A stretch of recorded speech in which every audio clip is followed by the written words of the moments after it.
199 के स्कैम में फंसे हो ना? सच बताओ, किस पे विश्वास किया? चाय की चुस्कियों पे, बहन की शादी में, या फिर वो एआई वाली बात पे? मैं लेकर आई हूँ आप सभी को इस 199 के स्कैम से बचाने के लिए एक ऐसा वीडियो जिसके अंदर ये सारी चीजें कवर की जाएंगी। आपके basic features, basic formulas, advance features and AI भी कवर किया जाएगा। देखिए, इस तरीके के स्कैम्स होते ये है कि आप बस उनकी वर्कशॉप पे जाओ, पैसा भरो और वहां सीखो कि किस तरीके से महंगे कोर्स खरीदे जा सकते हैं। लेकिन यहाँ पर आपको इसी वीडियो के अंदर ये सारी चीजें कवर करा दी जाएंगी। अगर आपने एक्सेल कभी नहीं पढ़ा है तो आपको उसका ओवरव्यू पता लग जाएगा। अगर आप किसी भी इंटरव्यू के लिए जा रही हैं, जॉब के लिए प्रेप कर रहे हैं, चाहे वो एचआर हो, सेल्स हो या फिर आपका डेटा एंट्री हो, अकाउंटेंट हो, इसके अंदर जितना भी एक्सेल इस्तेमाल होता है, ये पूरा एक्सेल में आपको कोई 3 घंटे में नहीं, 1 घंटे में कवर कराने वाली हूँ। और साथ ही साथ में मैं इस वीडियो के अंदर एआई का भी इस्तेमाल आपको बताने वाली हूँ, एक स्मार्ट यूसेज कि कैसे आप एआई का इस्तेमाल कर सकते हैं। साथ ही साथ में एक सरप्राइज भी आप सभी के लिए इस वीडियो के बीच में आपको मिलने वाला है, तो बिल्कुल स्किप मत करना। एक ऐसा सरप्राइज जो आपकी स्किल्स को अपग्रेड कर देगा, एक ऐसा सरप्राइज जो आपको इंडिया में हेल्प करेगा कोर्स करने में और जॉब आपको ग्लोबली दिला सकता है। तो बिल्कुल भी स्किप ना कीजिएगा, वीडियो के बीच में ही कहीं पे आपको ये सरप्राइज मिलने वाला है, तो स्टे ट्यून विद दैट। इस वीडियो के अंदर यूज होने वाला कंप्लीट डेटा भी आपको मिल जाएगा। आप हमारी ऐप पे चेकआउट कर सकते हैं, लिंक आपको डिस्क्रिप्शन में मिल जाएगा। एंड आपको मिलेंगे टाइम स्टैम्प्स जिससे आप इसका सिलेबस चेक कर सकते हो, डायरेक्टली इस पे जंप कर सकते हो, डायरेक्टली अपने टॉपिक्स देख सकते हो, तो वो भी आपको मिल जाएंगे डिस्क्रिप्शन के अंदर। और हाँ, इस वीडियो को बिल्कुल भी स्किप मत करना, क्योंकि मैं कह रही हूँ कुर्सी की पेटी बांध लीजिए, बिकॉज आपकी करियर का विमान अब कुछ तेजी से उड़ने वाला है। तो ज्यादा देर नहीं करेंगे, इस वीडियो को यहीं शुरू करेंगे और ऐसे स्कैम्स में बिल्कुल नहीं फंसेंगे। Just take a oath and इस वीडियो को कंप्लीट देखना। Let's get started. तो देखिए, बिल्कुल शुरुआत से शुरुआत करेंगे। एक्सेल को पढ़ना बहुत ही डिटेल में शुरुआत करेंगे। तो सबसे पहले हमें जानना है कि एक्सेल को ओपन कैसे करते हैं, कितना बेसिक है। तो हमें क्या करना है, बस यहाँ पर एक्सेल टाइप करना है और आपके पास अगर आपके सिस्टम में एक्सेल है तो वो ओपन हो जाएगा। आप यहाँ से ओपन कर सकते हैं। हर किसी के पास अलग अलग वर्जन हो सकते हैं, कोई दिक्कत वाली बात नहीं है। हर वर्जन में काम किया जा सकता है, कोई टेंशन नहीं है। देखो, यहाँ पर जैसे ही आप आएंगे आपको देख सकते हो, यहाँ पर मेरे पास बहुत सारी फाइल्स अवेलेबल है। पहली बार ओपन कर रहे हो, ये वाला एरिया एकदम खाली मिलने वाला है। यहाँ आपको कुछ नहीं मिलेगा जस्ट बिकॉज आपने पहले कभी काम नहीं किया है। सिंपल सी चीज़ है। और यहाँ पर होम पे आप देख सकते हो बहुत सारी टेम्पलेट्स नज़र आ रही हैं।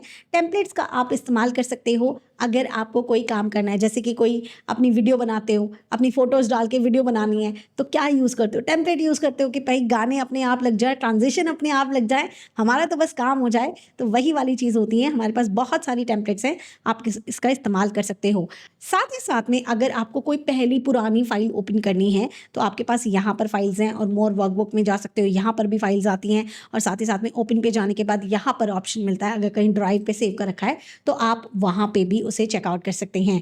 हम काम कर रहे हैं बिल्कुल स्क्रैच से, बिल्कुल शुरू से काम कर रहे हैं, तो बिल्कुल शुरू वाला काम करेंगे और यहाँ पर हम प्रेस करेंगे अपनी ब्लैंक वर्कबुक को, सो दैट हमारे पास हमारा एक्सेल ओपन हो जाए। अब एक्सेल ओपन हो गया है तो थोड़े ओवरव्यू की बात ज़रूर करेंगे कि हमारा एक्सेल काम कैसे करता है, दिखता जो है, इसके अंदर क्या क्या चीज़ें हैं, थोड़ा सा समझना बहुत ज़रूरी है। तो चले, इसका भी एक बहुत ही अच्छा एक तरीका मैंने निकाला हुआ है कि मैं हमेशा से एक पिक्चर लेके आपको समझाती हूँ, सो दैट आपको इस तरीके से समझ आए कि एक एक पॉइंट आपको नज़र आए। तो उसमें बस आपको क्या करना है, मैं यहाँ से एक पिक्चर ले लेती हूँ एंड उसके बाद हम लोग ये काम करते हैं।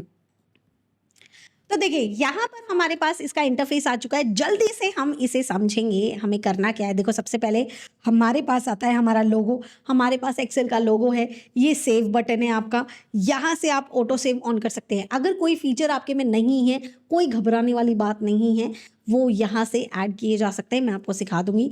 यहाँ पर आपके फाइल का नेम होता है, यहाँ से आप मिनिमाइज, मैक्सिमाइज एंड क्रॉस कर सकते हैं। डायरेक्टली क्रॉस करेंगे तो सारा कुछ चला जाएगा, तो डायरेक्टली क्रॉस ना करें। उसके बाद आप देख सकते हो जैसे फाइल है, होम है, इंसर्ट है, ड्रॉ है, पेज लेआउट है, इस तरीके के बहुत सारे, इनको हम बोलते हैं, ये क्या है, ये हमारे टैब्स हैं। देखिए, अलग अलग टैब्स होते हैं, अलग अलग फीचर अवेलेबल होते हैं। यहाँ पर आपको बहुत सारे टैब नजर आ जाएंगे। आपके सिस्टम में नहीं है, कोई बात नहीं, मैं ऐड करा दूंगी, बता दूंगी कि कैसे कोई फीचर ऐड किया जाता है। उसके बाद आपको यहाँ रिबन नजर आएगा। रिबन के अंदर सारे के सारे ऑप्शंस होते हैं।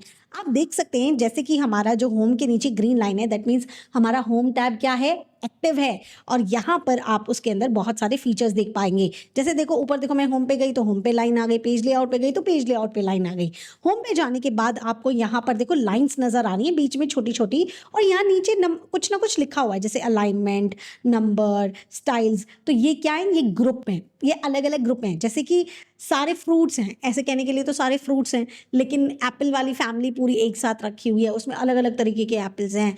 और यहाँ पे ग्रेप्स वाली फैमिली पूरी अलग रखी हुई है, उसमें बहुत सारे ग्रेप्स हैं। तो बिल्कुल वैसे ही है कि सारी चीज़ें कैटेगराइज है। पहली कैटेगरी टैब्स के अंदर है, उसके अंदर ग्रुप्स आते हैं, और ग्रुप्स के अंदर सेम दिखने वाले आपके फीचर्स आते हैं। और ये जो छोटे छोटे ऑप्शंस नज़र आ रहे हैं, ये आपके एक्सटेंशंस होते हैं। ओके, चलिए अब हम थोड़ा सा और आगे बढ़ते हैं। ये जो होता है यहाँ पर आपका, इसको बोलते हैं नेम बॉक्स।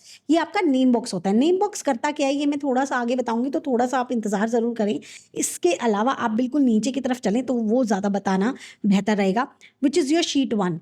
देखिए ये पूरी फाइल होना विच इज़ योर वर्कबुक, लेकिन उसके अंदर काम करना इज़ योर शीट।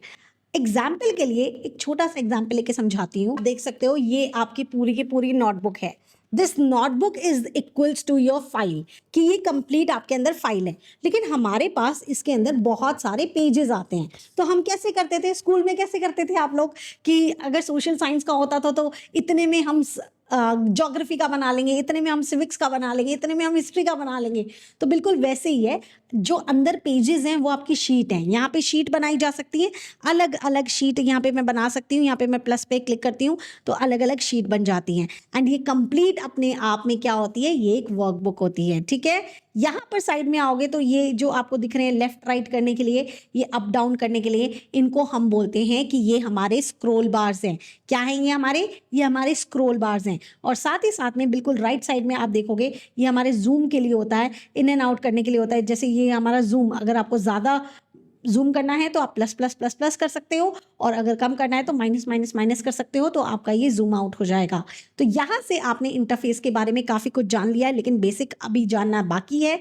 जैसे कि आप देख सकते हो यहाँ पर एक, यहाँ पे देख सकते हो अल्फ़ाबेट्स आते हैं, एक नंबर आता है। ठीक है, ये जो ऊपर अल्फ़ाबेट्स होते हैं इन्हें हम क्या बोलते हैं, कॉलम बोलते हैं। देखो ये समझना ज़रूरी है, पूरी ड्यूरेशन में मैं जब भी बोलूँगी कॉलम है, रो है, तो आपको पता होना चाहिए। तो ये आपके कॉलम्स होते हैं और ये आपकी रो होती हैं। ठीक है, ये आपकी रो होती हैं। तो ये आपका कॉलम हो गया, ये रो हो गया। दो कॉलम ऐसा मिला, दो रो ऐसा मिला, और बीच में जाकर एक बॉक्स बना, दैट्स कॉल्ड सेल। क्या बोलते हैं इसको, सेल बोलते हैं। जो दो वर्टिकल लाइन और दो हॉरिजॉन्टल लाइन से बन रहा है उसको क्या बोलते हैं, सेल बोलते हैं। और इसका नेम इन्हीं से बनता है। जैसे कि मान लीजिए ये ए से मिलके और ये बी से मिलके बना है, और ये 1 से मिलके ये 2 से मिलके बना है, तो इसका नेम क्या पड़ गया, A1 पड़ गया। अब ए क्या है इसमें, कॉलम है, 1 क्या है इसमें, रो है। चलो एक एग्जाम्पल से मुझे समझाना, आप मुझे बताना कि ये क्या लिखा हुआ है। देखो मैंने यहाँ पे कर दिया, कलर चेक करो, ऊपर देखो कलर चेक करो, किसका डार्क ग्रे कलर आ रहा है। अब आप कहोगे कि मैम जी का कलर आ रहा है, और इधर किसका डार्क आ रहा है, यहाँ कहोगे 71 का आ रहा है। तो ये सेल क्या हो गया, जस्ट टेल मी। अगर जी का कलर डार्क है और 71 का कलर डार्क है तो ये हो गया G71। और यहीं से आप देख सकते हो आपके नेम बॉक्स के अंदर G71 लिखा हुआ है। अगर मान लीजिए मैं किसी और सेल पे जाती हूँ, तो ये देखिए हम किसी और सेल पे जाएंगे, यहाँ बताओ ये क्या है, तो आप कहोगे कि 75 है मैम, और ये कहोगे C76 है। तो इस तरीके से ये हमारे सेल का नेम होता है, और ये सेल नेम यहाँ पर दिखता है, इसीलिए हम इसे नेम बॉक्स बोलते हैं। और आप यहाँ देख सकते हो हम सेल के अंदर कुछ भी लिखते हैं वो यहाँ हमें नजर आ रहा होता है, that's called your formula bar. अगर मैं फॉर्मूला बार में जाके भी कुछ कुछ लिखूंगी तो वो सेल के अंदर ऑटोमेटिकली लिखा जाएगा। तो आप चाहे सेल में लिखें तो वो फॉर्मूला बार में नजर आएगा, और फॉर्मूला बार में लिखेंगे तो वो सेल में नजर आएगा। तो यहाँ से हम लोगों ने कंप्लीट कर लिया है ओवरव्यू। ओवरव्यू में थोड़ा सा टाइम हम ज़्यादा लगाते हैं कंपैरेटिवली, लाइव में ज़्यादा टाइम लगता है, पूरा एक क्लास निकल जाती है, लेकिन यहाँ हम थोड़ा सा जल्दी कर रहे हैं। तो जितनी भी मेन चीज़ें थी मैंने आपको कवर करा दी। नाउ अब हम अपनी वर्किंग की तरफ आगे बढ़ते हैं, हम अपने ओवरव्यू की तरफ आगे बढ़ते हैं। देखिए नेक्स्ट चीज आपके पास आती है कि इस वीडियो के अंदर मैं क्या कवर करने वाली हूँ। तो यहाँ पर हम बेसिक से लेकर एडवांस तक चीजें कवर करने वाले हैं। फीचर्स, फॉर्मूलाज, दोनों ही चीजें यहाँ कवर होंगी, और साथ ही साथ में लास्ट में आपको AI डैशबोर्ड कैसे बनाया जाता है वो भी बताया जाएगा। अच्छा, उसके अलावा अभी मैं आपको बेसिक ऑफ एक्सेल में क्या कराने वाली हूँ, डेटा एंट्री कराने वाली हूँ, कैसे आप डेटा एंट्री करते हैं, मूवमेंट बताने वाली हूँ, सिलेक्शन बताने वाली हूँ और एडिशन एंड डिलीशन बताने वाली हूँ। सबसे पहले एक बार के लिए मूवमेंट देख लेते हैं। मूवमेंट का मतलब क्या होता है, इधर उधर जाना। तो बेसिकली आपके पास एक माउस है, माउस का इस्तेमाल कर सकते हैं और कीबोर्ड का इस्तेमाल कर सकते हैं आप इधर उधर जाने के लिए। माउस का तो सिंपल है, आप जहाँ पे माउस ले जाएंगे, मैंने जहाँ पे ये माउस ले जा रही हूँ वहाँ वहाँ मेरा कर्सर जा रहा है। लेकिन when it comes to the keyboard तो बहुत सिंपल है, आप अपने यहाँ पर एरोज का इस्तेमाल कर सकते हैं, up down, up left, up whatever you want to use it, left right up down का इस्तेमाल कर सकते हैं। दूसरी चीज़ और क्या कर सकते हैं, आप टैब और एंटर का प्रेस कर सकते हैं। टैब प्रेस करने से वो आगे बढ़ता है, एंटर प्रेस करने से वो नीचे की तरफ जाता है, तो आप इसका इस्तेमाल कर सकते हैं। अब आपने बस कोई चीज़ लिखनी है, देखो यहाँ पर आपने क्या सीखा, मूवमेंट। मूवमेंट सीखी, विद इन अ शीट सीखी कि शीट के अंदर मूवमेंट कैसे होती है। अगर आप किसी दूसरी वर्कबुक पे जाना चाहते हैं, दूसरी फाइल पे जाना चाहते हैं, तो आप कंट्रोल टैब का इस्तेमाल कर सकते हैं। अभी हमारे पास एक ही फाइल ओपन है, अगर मान लीजिए मैं कोई दूसरी फाइल ओपन कर लेती हूँ, मैंने कोई दूसरी फाइल ओपन कर ली है, अब मुझे इस फाइल से अपनी फाइल में जाना है, तो मैं कंट्रोल को होल्ड रखूंगी और टैब प्रेस करूंगी और अपनी फाइल के अंदर आ जाऊंगी। तो उसके लिए हम इस्तेमाल करते हैं कंट्रोल टैब। चले अब हम आगे बढ़ते हैं। हमने यहाँ सीखा मूवमेंट कैसे हो सकती है। Now come to the data entry part, कि डेटा को एंटर कैसे किया जाता है। तो सिंपल है, पहले मूवमेंट करके अपने उस सेल में पहुंच जाइए जहां पर आप अपना डेटा एंटर करना चाहते हैं, एंड उसके बाद आप लिखना शुरू कर दीजिए। जैसे मैंने यहाँ पे लिखना शुरू किया सीरियल नंबर, फिर मैंने लिखा पार्टी नेम, फिर मैंने यहाँ पे लिखा, अच्छा मैं इसके अंदर कुछ अब ठीक करना चाहती हूँ, जैसे नेम में मैंने स्पेलिंग मिस्टेक कर दी, इसके अंदर मैं ठीक करना चाहती हूँ। तो दो ऑप्शन है मेरे पास। पहला ऑप्शन ये है कि मैं F2 प्रेस कर दूँ, और किसी किसी सिस्टम में ये फंक्शन के साथ काम करेगा, तो आप फंक्शन F2 एक साथ प्रेस करना, और मेरा कर्सर यहाँ पे आ गया और मैं इसे रिमूव करके ई लिख सकती हूँ और एंटर कर सकती हूँ, तो ये एकदम एक्यूरेट हो जाएगा। अगर आप यहाँ से नहीं करना चाहते तो आप डायरेक्टली फॉर्मूला बार में भी क्लिक कर सकते हैं और यहाँ से आप ठीक कर सकते हैं, तो ये यहाँ से भी ठीक हो जाएगा। उसके बाद आप यहाँ पर अमाउंट लिख सकते हैं। अच्छा, एक चीज़ आप देखेंगे अभी के लिए, एडजस्टमेंट। एडजस्टमेंट भी मैं आपको सिखाने वाली हूँ। इसके अंदर हमने यहाँ पे नहीं लिखा था, लेकिन हम सिखा रहे हैं कि आपको बी और सी में दिख रहा है ये नेम का ई तो कट ही गया, क्योंकि मैम वो तो दूसरे सेल में पहुंच रहा था, लेकिन वो दूसरे सेल में तो अमाउंट लिखा है। तो यहाँ पर बी और सी में आपको ये स्पेस बढ़ाना है ना, तो आप जैसे ही इसके ऊपर जाएंगे, देखो आपका कर्सर चेंज हो रहा है, ये प्लस वाला कर्सर कुछ और आ रहा है, आप बस इसे होल्ड कीजिए एंड जस्ट ड्रैग इट, तो ऐसे आप बढ़ा सकते हैं। लेकिन यहाँ पर कितना बढ़ाएं, कैसे बढ़ाएं, नहीं समझ आएगा। तो ऐसे केस में आप क्या कर सकते हैं, आप यहाँ जाएंगे और डबल टैप प्रेस करेंगे, तो ये ऑटोमेटिकली यहाँ पर एडजस्ट हो जाएगा। तो इस तरीके से हम अपनी डेटा एंट्री कर सकते हैं। साथ ही साथ में मैं आपको बताना चाहूँगी, यहाँ पर अगर आपको सीरीज फिल करनी है, देखिए एक एक करके कोई काम कर रहे हैं तो फिर क्या फ़ायदा एक्सेल का, क्यों यूज़ कर रहे हैं, खुद से ही ना लिख लेंगे। तो ऐसा काम करना है कि जो ऑटोमेटेड चीज़ें चलती रहें, तो हम यहाँ लिखेंगे 1, फिर नीचे आएंगे, फिर लिखेंगे 2, और उसके बाद दोनों को सेलेक्ट करेंगे। दोनों को सेलेक्ट करने के बाद आप जैसे इस कर्सर पे जाओगे तो देखो आपका प्लस का आइकन चेंज हो रहा है, आप इसे होल्ड करें एंड नीचे तक ड्रैग कर ले जहाँ तक आप सीरीज़ लिखवाना चाहते हैं, तो ये सीरीज़ ऑटोमेटिकली लिखी हुई जाएगी। आपको बार बार 1 2 1 2 3 ये सब नहीं करना है। यहाँ पर आप कोई भी नेम लिखवाना चाहते हैं तो आप लिख सकते हैं, जैसे मैंने अपना नाम लिखा, यहाँ स्वाति नाम लिखा, यहाँ निशा लिखा, यहाँ हमने अमन लिख दिया, यहाँ अजय लिख दिया, यहाँ मोहित लिख दिया। ऐसे करके आप जल्दी जल्दी सारे नेम्स लिख सकते हैं जो भी आप लिखवाना चाहते हैं। तो मैंने यहाँ पर वो नेम्स लिख दिए हैं जो भी मैं लिखवाना चाहती थी, तो यहाँ सारे नेम्स आ चुके हैं। अब बात आती है अमाउंट की, तो ऑब्वियसली नॉर्मली आप कोई भी अमाउंट का इस्तेमाल कर सकते हैं। यहाँ पे बस आपको नंबर्स टाइप करने हैं, आप जो अमाउंट लिखना चाहें आप लिख सकते हैं। मैं रैंडमली कुछ भी नंबर नोट कर रही हूँ और यहाँ पर वो लिखा गया है। उसके बाद देखें, आपने यहाँ पर डेटा एंट्री करना सीख लिया है, लेकिन अभी इसको सजाना बाकी है, तो वो मैं आपको आगे सिखाऊंगी। फिलहाल के लिए मैं आपको डेटा एंट्री सिखा रही थी। इस तरीके से हम अपनी डेटा एंट्री करते हैं। द नेक्स्ट थिंग हम क्या सीखने वाले थे, देखो डेटा एंट्री कर लिया, मूवमेंट कर लिया, अब बारी आती है सिलेक्शन की। सिलेक्शन मतलब क्या, देखो कोई भी चीज़ किसी भी चीज़ पे अप्लाई करनी है तो पहले उसको क्या करना पड़ेगा, आपको उसको सेलेक्ट करना ही पड़ेगा, राइट। कोई चीज़ सेलेक्ट ही नहीं किया तो उसके ऊपर काम कैसे होएगा। कोई व्हाट्सएप का मैसेज है, कॉपी करके किसी को भेजना है तो उसको सेलेक्ट करना पड़ता है ना, तभी तो भेज पाते हो। तो सिंपल सी चीज़ है, सिलेक्शन हम करने वाले हैं तो वही दो चीज़ आती है, या तो कीबोर्ड से कर लो या फिर माउस से कर लो। माउस से सिंपल है कि बस इस तरीके से सिलेक्शन होना है तो आप माउस से कर सकते हो। माउस से क्या है, बैठे रहोगे, बहुत टाइम लगेगा, तो ऐसे नहीं करना। एक ही बारी में सारी चीज़ें करना चाहते हो तो कहीं पे भी अपने सेल में क्लिक करो, कहीं पे भी अपने टेबल में क्लिक करो एंड कंट्रोल के साथ ए को प्रेस कर दो। कंट्रोल को दबाए रखना, एक एक करके नहीं, कंट्रोल ए, कंट्रोल ए, एक साथ।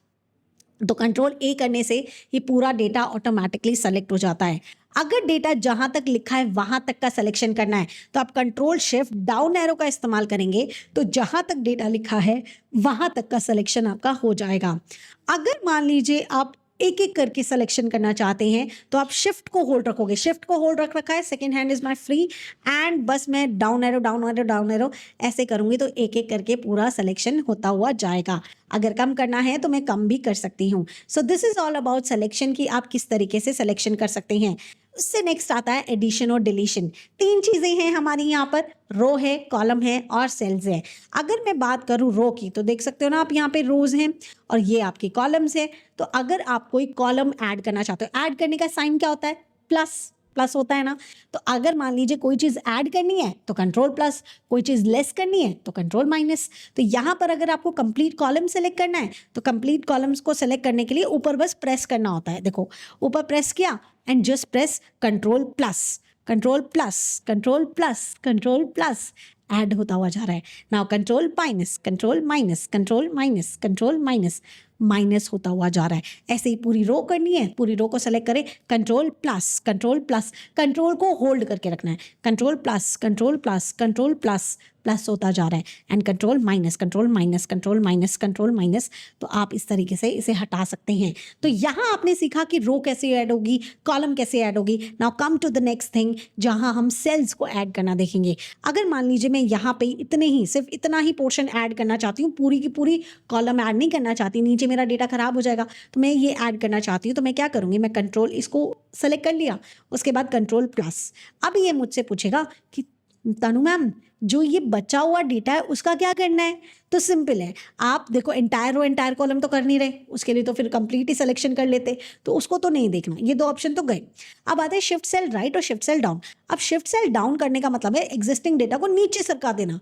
नीचे सरकाना चाहते थे, ऐसे करना चाहते थे, नहीं, मुझे तो कैसे करना था कि मैम ये थोड़ा साइड में हो जाए और यहाँ पे जगह बच जाए। साइड में होने का मतलब क्या है? वो राइट साइड चला जाए। तो यहाँ पर जब हम कंट्रोल प्लस करेंगे तो यहाँ हमें करना है शिफ्ट सेल राइट और उसके बाद हमें ओके करना है। तो यहाँ पर हमारे लिए स्पेस बन गया है। अब हमें जो काम करना है हम कर सकते हैं। अब एक बात बताना आप मुझे कॉमेंट सेक्शन में कि अगर मुझे ये हटाना होगा तो मैं किसका इस्तेमाल कर रही हूँ जिससे कि ये हट जा रहा है। तो यहाँ पर हम लोगों ने कंप्लीट किया अपना एडिशन एंड डिलीशन भी। चलिए देखिए, मैं पढ़ाने पे आती हूँ ना तो मैं जितना कम चाहूँ ना तो भी नहीं हो पाता है। तो एक इंपॉर्टेंट टॉपिक मैं आपको और सिखाती हूँ विच is your cut, copy, paste. Next हम सीखने वाले हैं फॉर्मेटिंग। अब फॉर्मेटिंग का मतलब क्या है पहले जल्दी से वो समझ लो।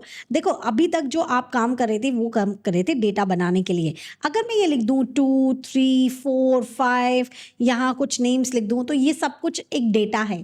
इन्फॉर्मेशन को जब रिकॉर्ड करते हो वो डेटा है। लेकिन यहीं पे मैं इसके चारों तरफ बॉर्डर लगा दूं, इस तरीके से लाइन्स लगा दूं, उसके बाद इन्हें लाइन्स में डाल दूं, इनके अंदर कुछ कलर्स कर दूं, इनको हेडिंग दे दूं, तो इसका मतलब क्या कर रही हूँ मैं इनके अंदर? मैं इनके अंदर फॉर्मेटिंग कर रही हूँ। फॉर्मेटिंग का मतलब ये होता है कि जो डेटा आपने रिकॉर्ड किया, जो इन्फॉर्मेशन आपने रिकॉर्ड की है वो डेटा बनी है और वो डेटा के अंदर आपने सजाया है, आपने उसको इस तरीके का बनाया है कि वो प्रेजेंटेबल वे में हो सके, तो उस चीज़ को बोलते हैं फॉर्मेटिंग। अब ये सारी चीज़ें फॉर्मेटिंग की होती कहाँ से है? ये होम टैब के फॉन्ट से, अलाइनमेंट से, नंबर से, क्लिपबोर्ड से होती है। तो यही चारों चीज़ मैं आपको सिखाने वाली हूँ। चलें अपने डेटा के अंदर आएंगे। डेटा में आने के बाद एक बार के लिए हम एरो ले लेते हैं एंड यहाँ से समझते हैं। सबसे पहले आपको ये डेटा नजर आ रहा है, आपने पूरे डेटा को सेलेक्ट कर लिया क्योंकि जो भी काम करना है वो पूरे डेटा में करना है। अभी अलाइनमेंट वैसे देखा जाए तो अलाइनमेंट इस तरीके से होता है, लेफ्ट राइट इस तरीके से रहता है।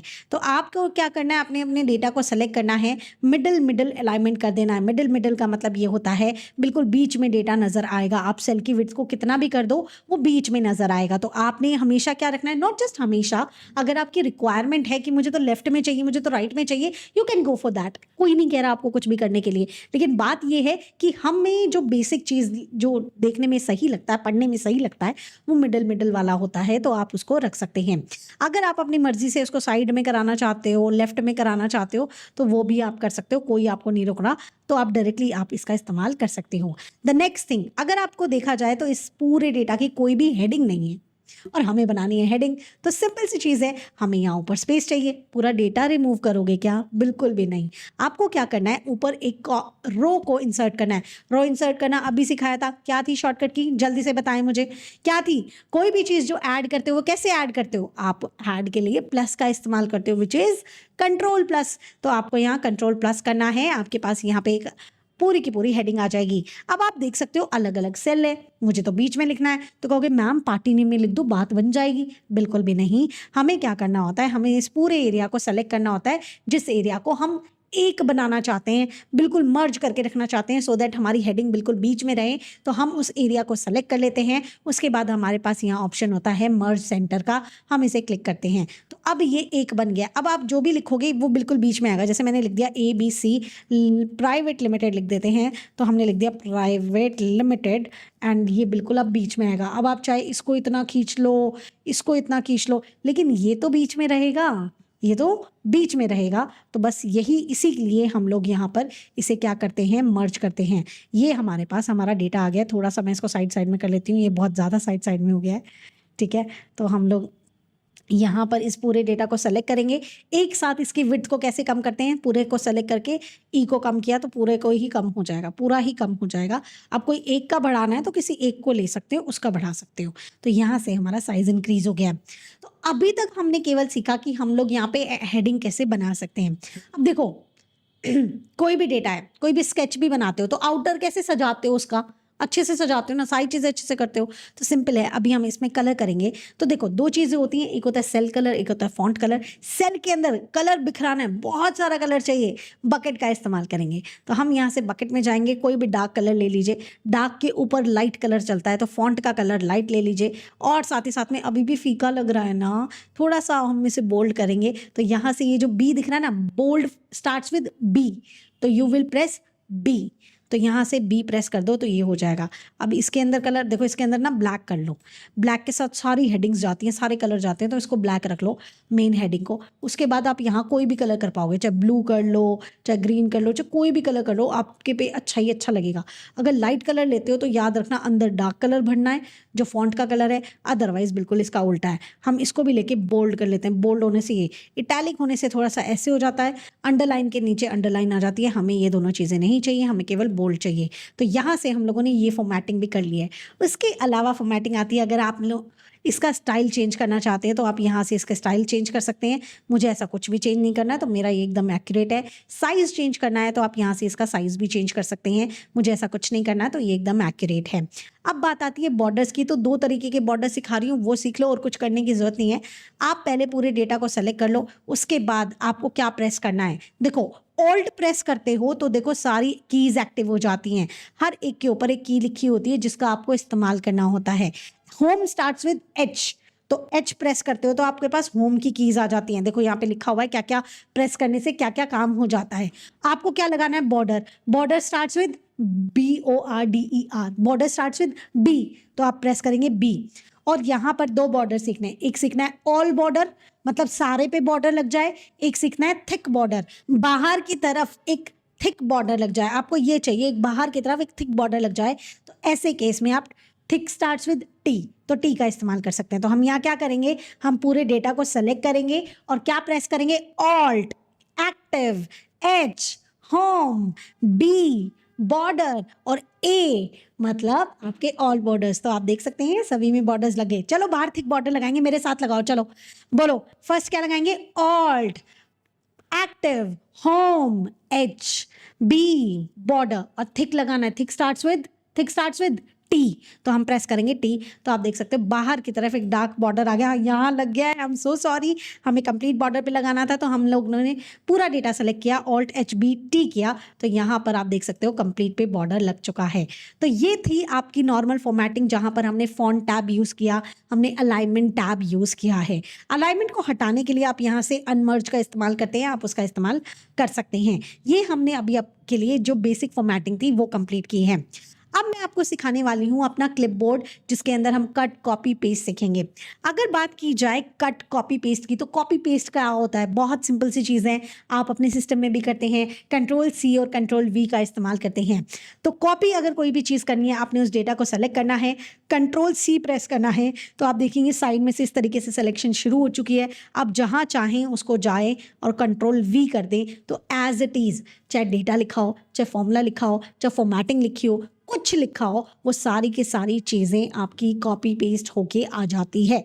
लेकिन अगर आप कहते हो कि भाई मुझे तो कॉपी पेस्ट ऐसे नहीं करना, मुझे तो कट पेस्ट करना है। कट पेस्ट का मतलब क्या होता है कि अगर मान लीजिए आपको ये चाहिए कि ये डेटा यहाँ से हटके कहीं और चला जाए और यहाँ पर ना रहे, तो ऐसे केस में आप कट पेस्ट करते हो, और कट करने के लिए आप Ctrl+X करते हो, तो ये कट हो जाएगा। और वही पेस्टिंग कर दूँ, यहाँ आके पेस्ट कर दिया है, तो ये यहाँ पे सेम डेटा आ चुका है।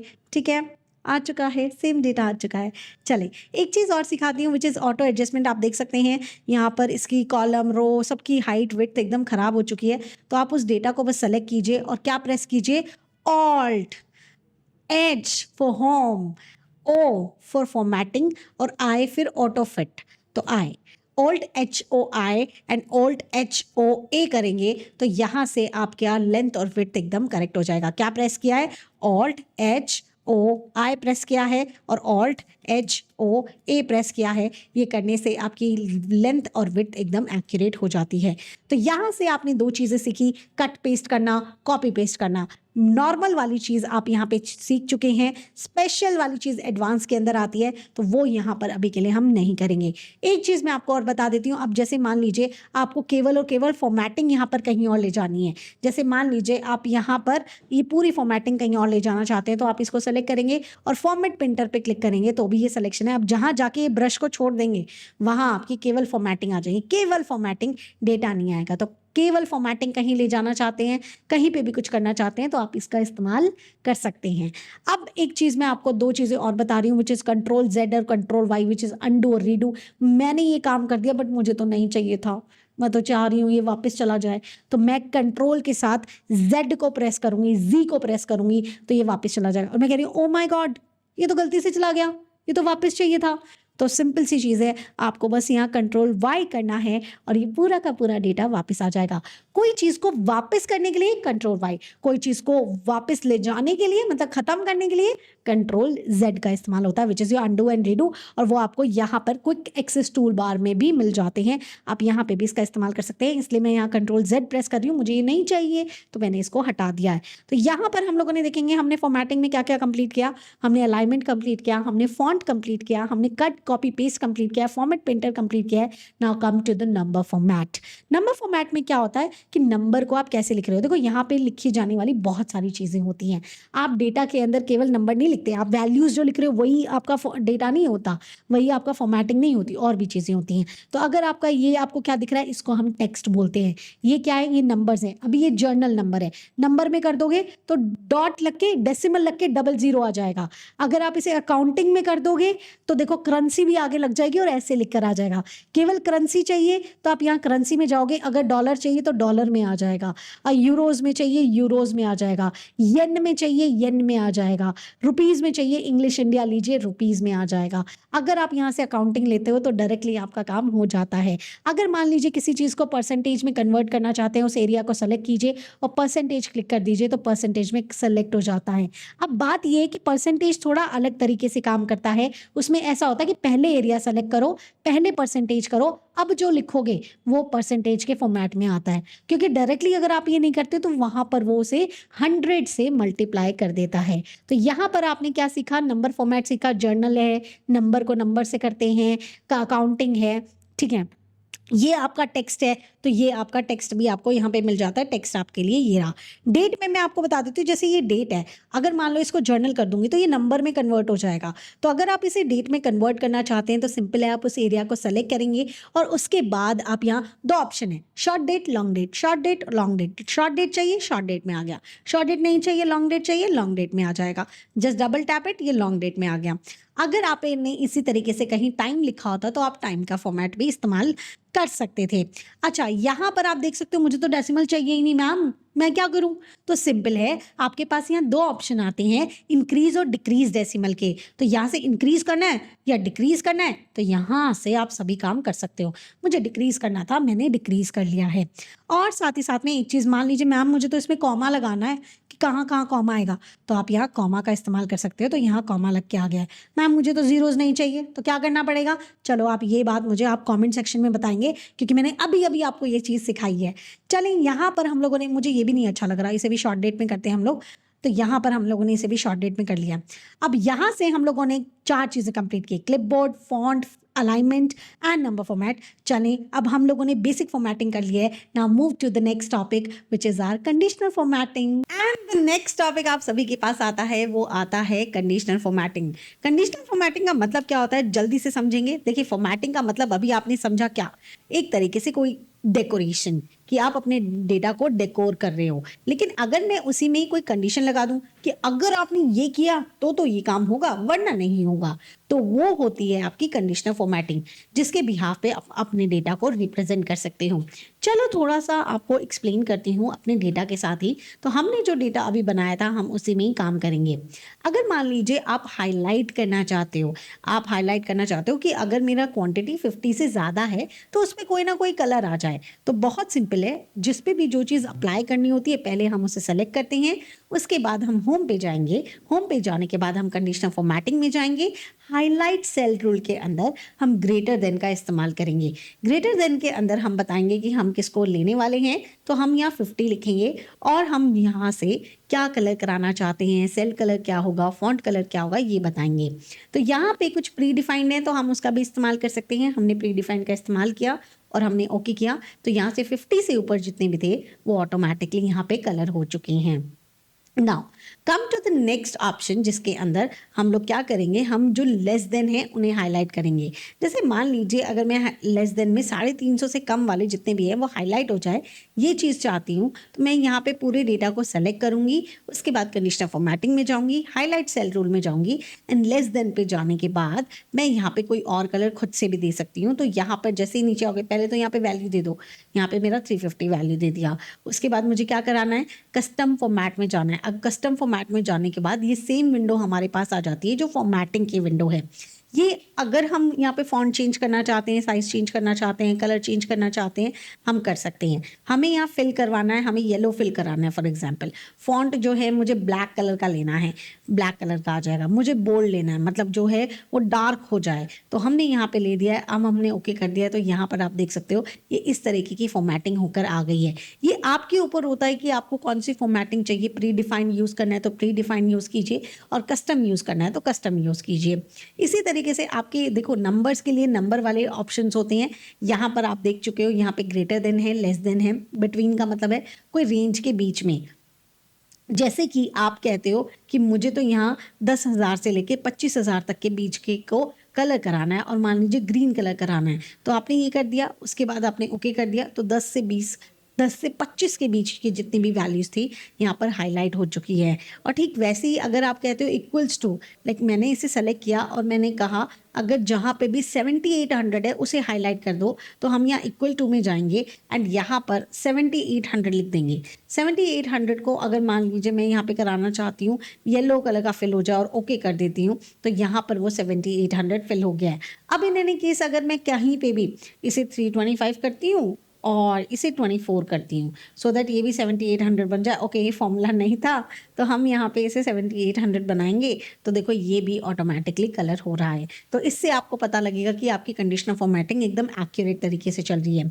ये था आपका नंबर वाला फॉर्मेटिंग। अब थोड़ा टेक्स्ट की बात कर लें। अगर इसके अंदर आता है टेक्स्ट दैट कंटेन्स, कि टेक्स्ट के अंदर ये चीज़ आ रही है तो उसे कलर कर देना। जैसे कि मान लीजिए मैं करवाना चाहती हूँ जिनका भी सरनेम सोनी है, तो हमने यहाँ टेक्स्ट दैट कंटेन लिया और यहाँ पर लिखा सोनी। मैंने केवल यहाँ सोनी लिख दिया है और यहाँ पर उसको ओके कर दिया, तो जिस भी सरनेम के अंदर सोनी आ रहा था वो हाईलाइट हो गया है। When it comes to the date, तो डेट का भी यही होता है कि बस आपको डेट को सेलेक्ट करना है, कंडीशनल फॉर्मेटिंग में जाना है, हाईलाइट सेल रूल में जाना है, डेट अकरिंग पे जाना है, और यहाँ पर येस्टरडे मतलब कल की तारीख 17 थी, तो इसने इसको हाईलाइट कर दिया है। टुडे कहती हूँ तो आज की तारीख, तो देखो आज को हाईलाइट कर दिया है।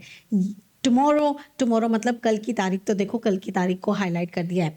अगर आप लास्ट वीक कहते हो तो देखो लास्ट वीक ये सभी डेट्स रही हैं, तो इसने इसको हाईलाइट कर दिया, आप उसे ओके कर सकते हो। तो इस तरीके से आप सभी चीज़ों को हाईलाइट कर सकते हो। कोई भी डुप्लीकेसी को हाईलाइट करवाना चाहते हो, जैसे कि मान लीजिए आप इसमें चेक करना चाहते हो कि कुछ डुप्लीकेट है क्या, तो आपने इस डेटा को सेलेक्ट किया, उसके बाद आप हाईलाइट सेल रूल में गए, डुप्लीकेट वैल्यूज़ किया, तो इसके अंदर कोई भी डुप्लीकेट वैल्यू नहीं है और आपने ओके कर दिया। अब मान लो मैं इसको भी 314 बना देती हूँ, तो यहाँ पे डुप्लीकेट हो गए हैं, तो यहाँ पर ये भी कलर हो जाएंगे। तो यहाँ से हम लोगों ने सीखा कि किस तरीके से हम अपनी कंडीशनल फॉर्मेटिंग कर सकते हैं।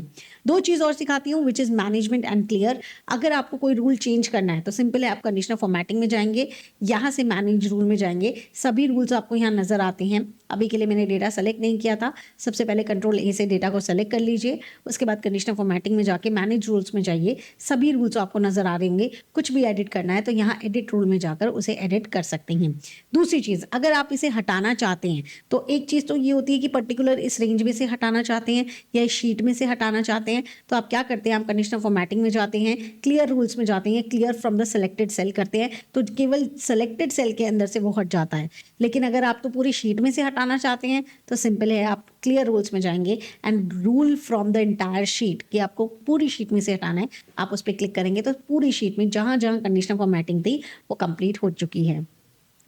और साथ ही साथ में अगर आप डायरेक्टली कोई भी बार्स कुछ भी इस्तेमाल करना चाहते हो, जैसे डेटा बार्स है, कलर सेट है, आइकन सेट है, ये सेम तरीके से काम करते हैं। तो मैं आपको एक तरीका बता देती हूँ। जैसे डेटा बार्स है, आपने ये लिया तो इसने ऑटोमेटिकली आपको यहाँ पे कंडीशनल फॉर्मेटिंग करके बता दिया, आपको ज़्यादा कुछ करने की इसमें नीड नहीं है। तो आपको ये खुद से प्रैक्टिस करना है, ये वाला चीज़ ये बिल्कुल सेम तरीके से होता है। बाकी हम लोगों ने यहाँ पर अपने कंडीशनल फॉर्मेटिंग को कंप्लीट कर लिया है। चलिए अब हम बढ़ेंगे अपने नेक्स्ट टॉपिक की तरफ। Surprise time.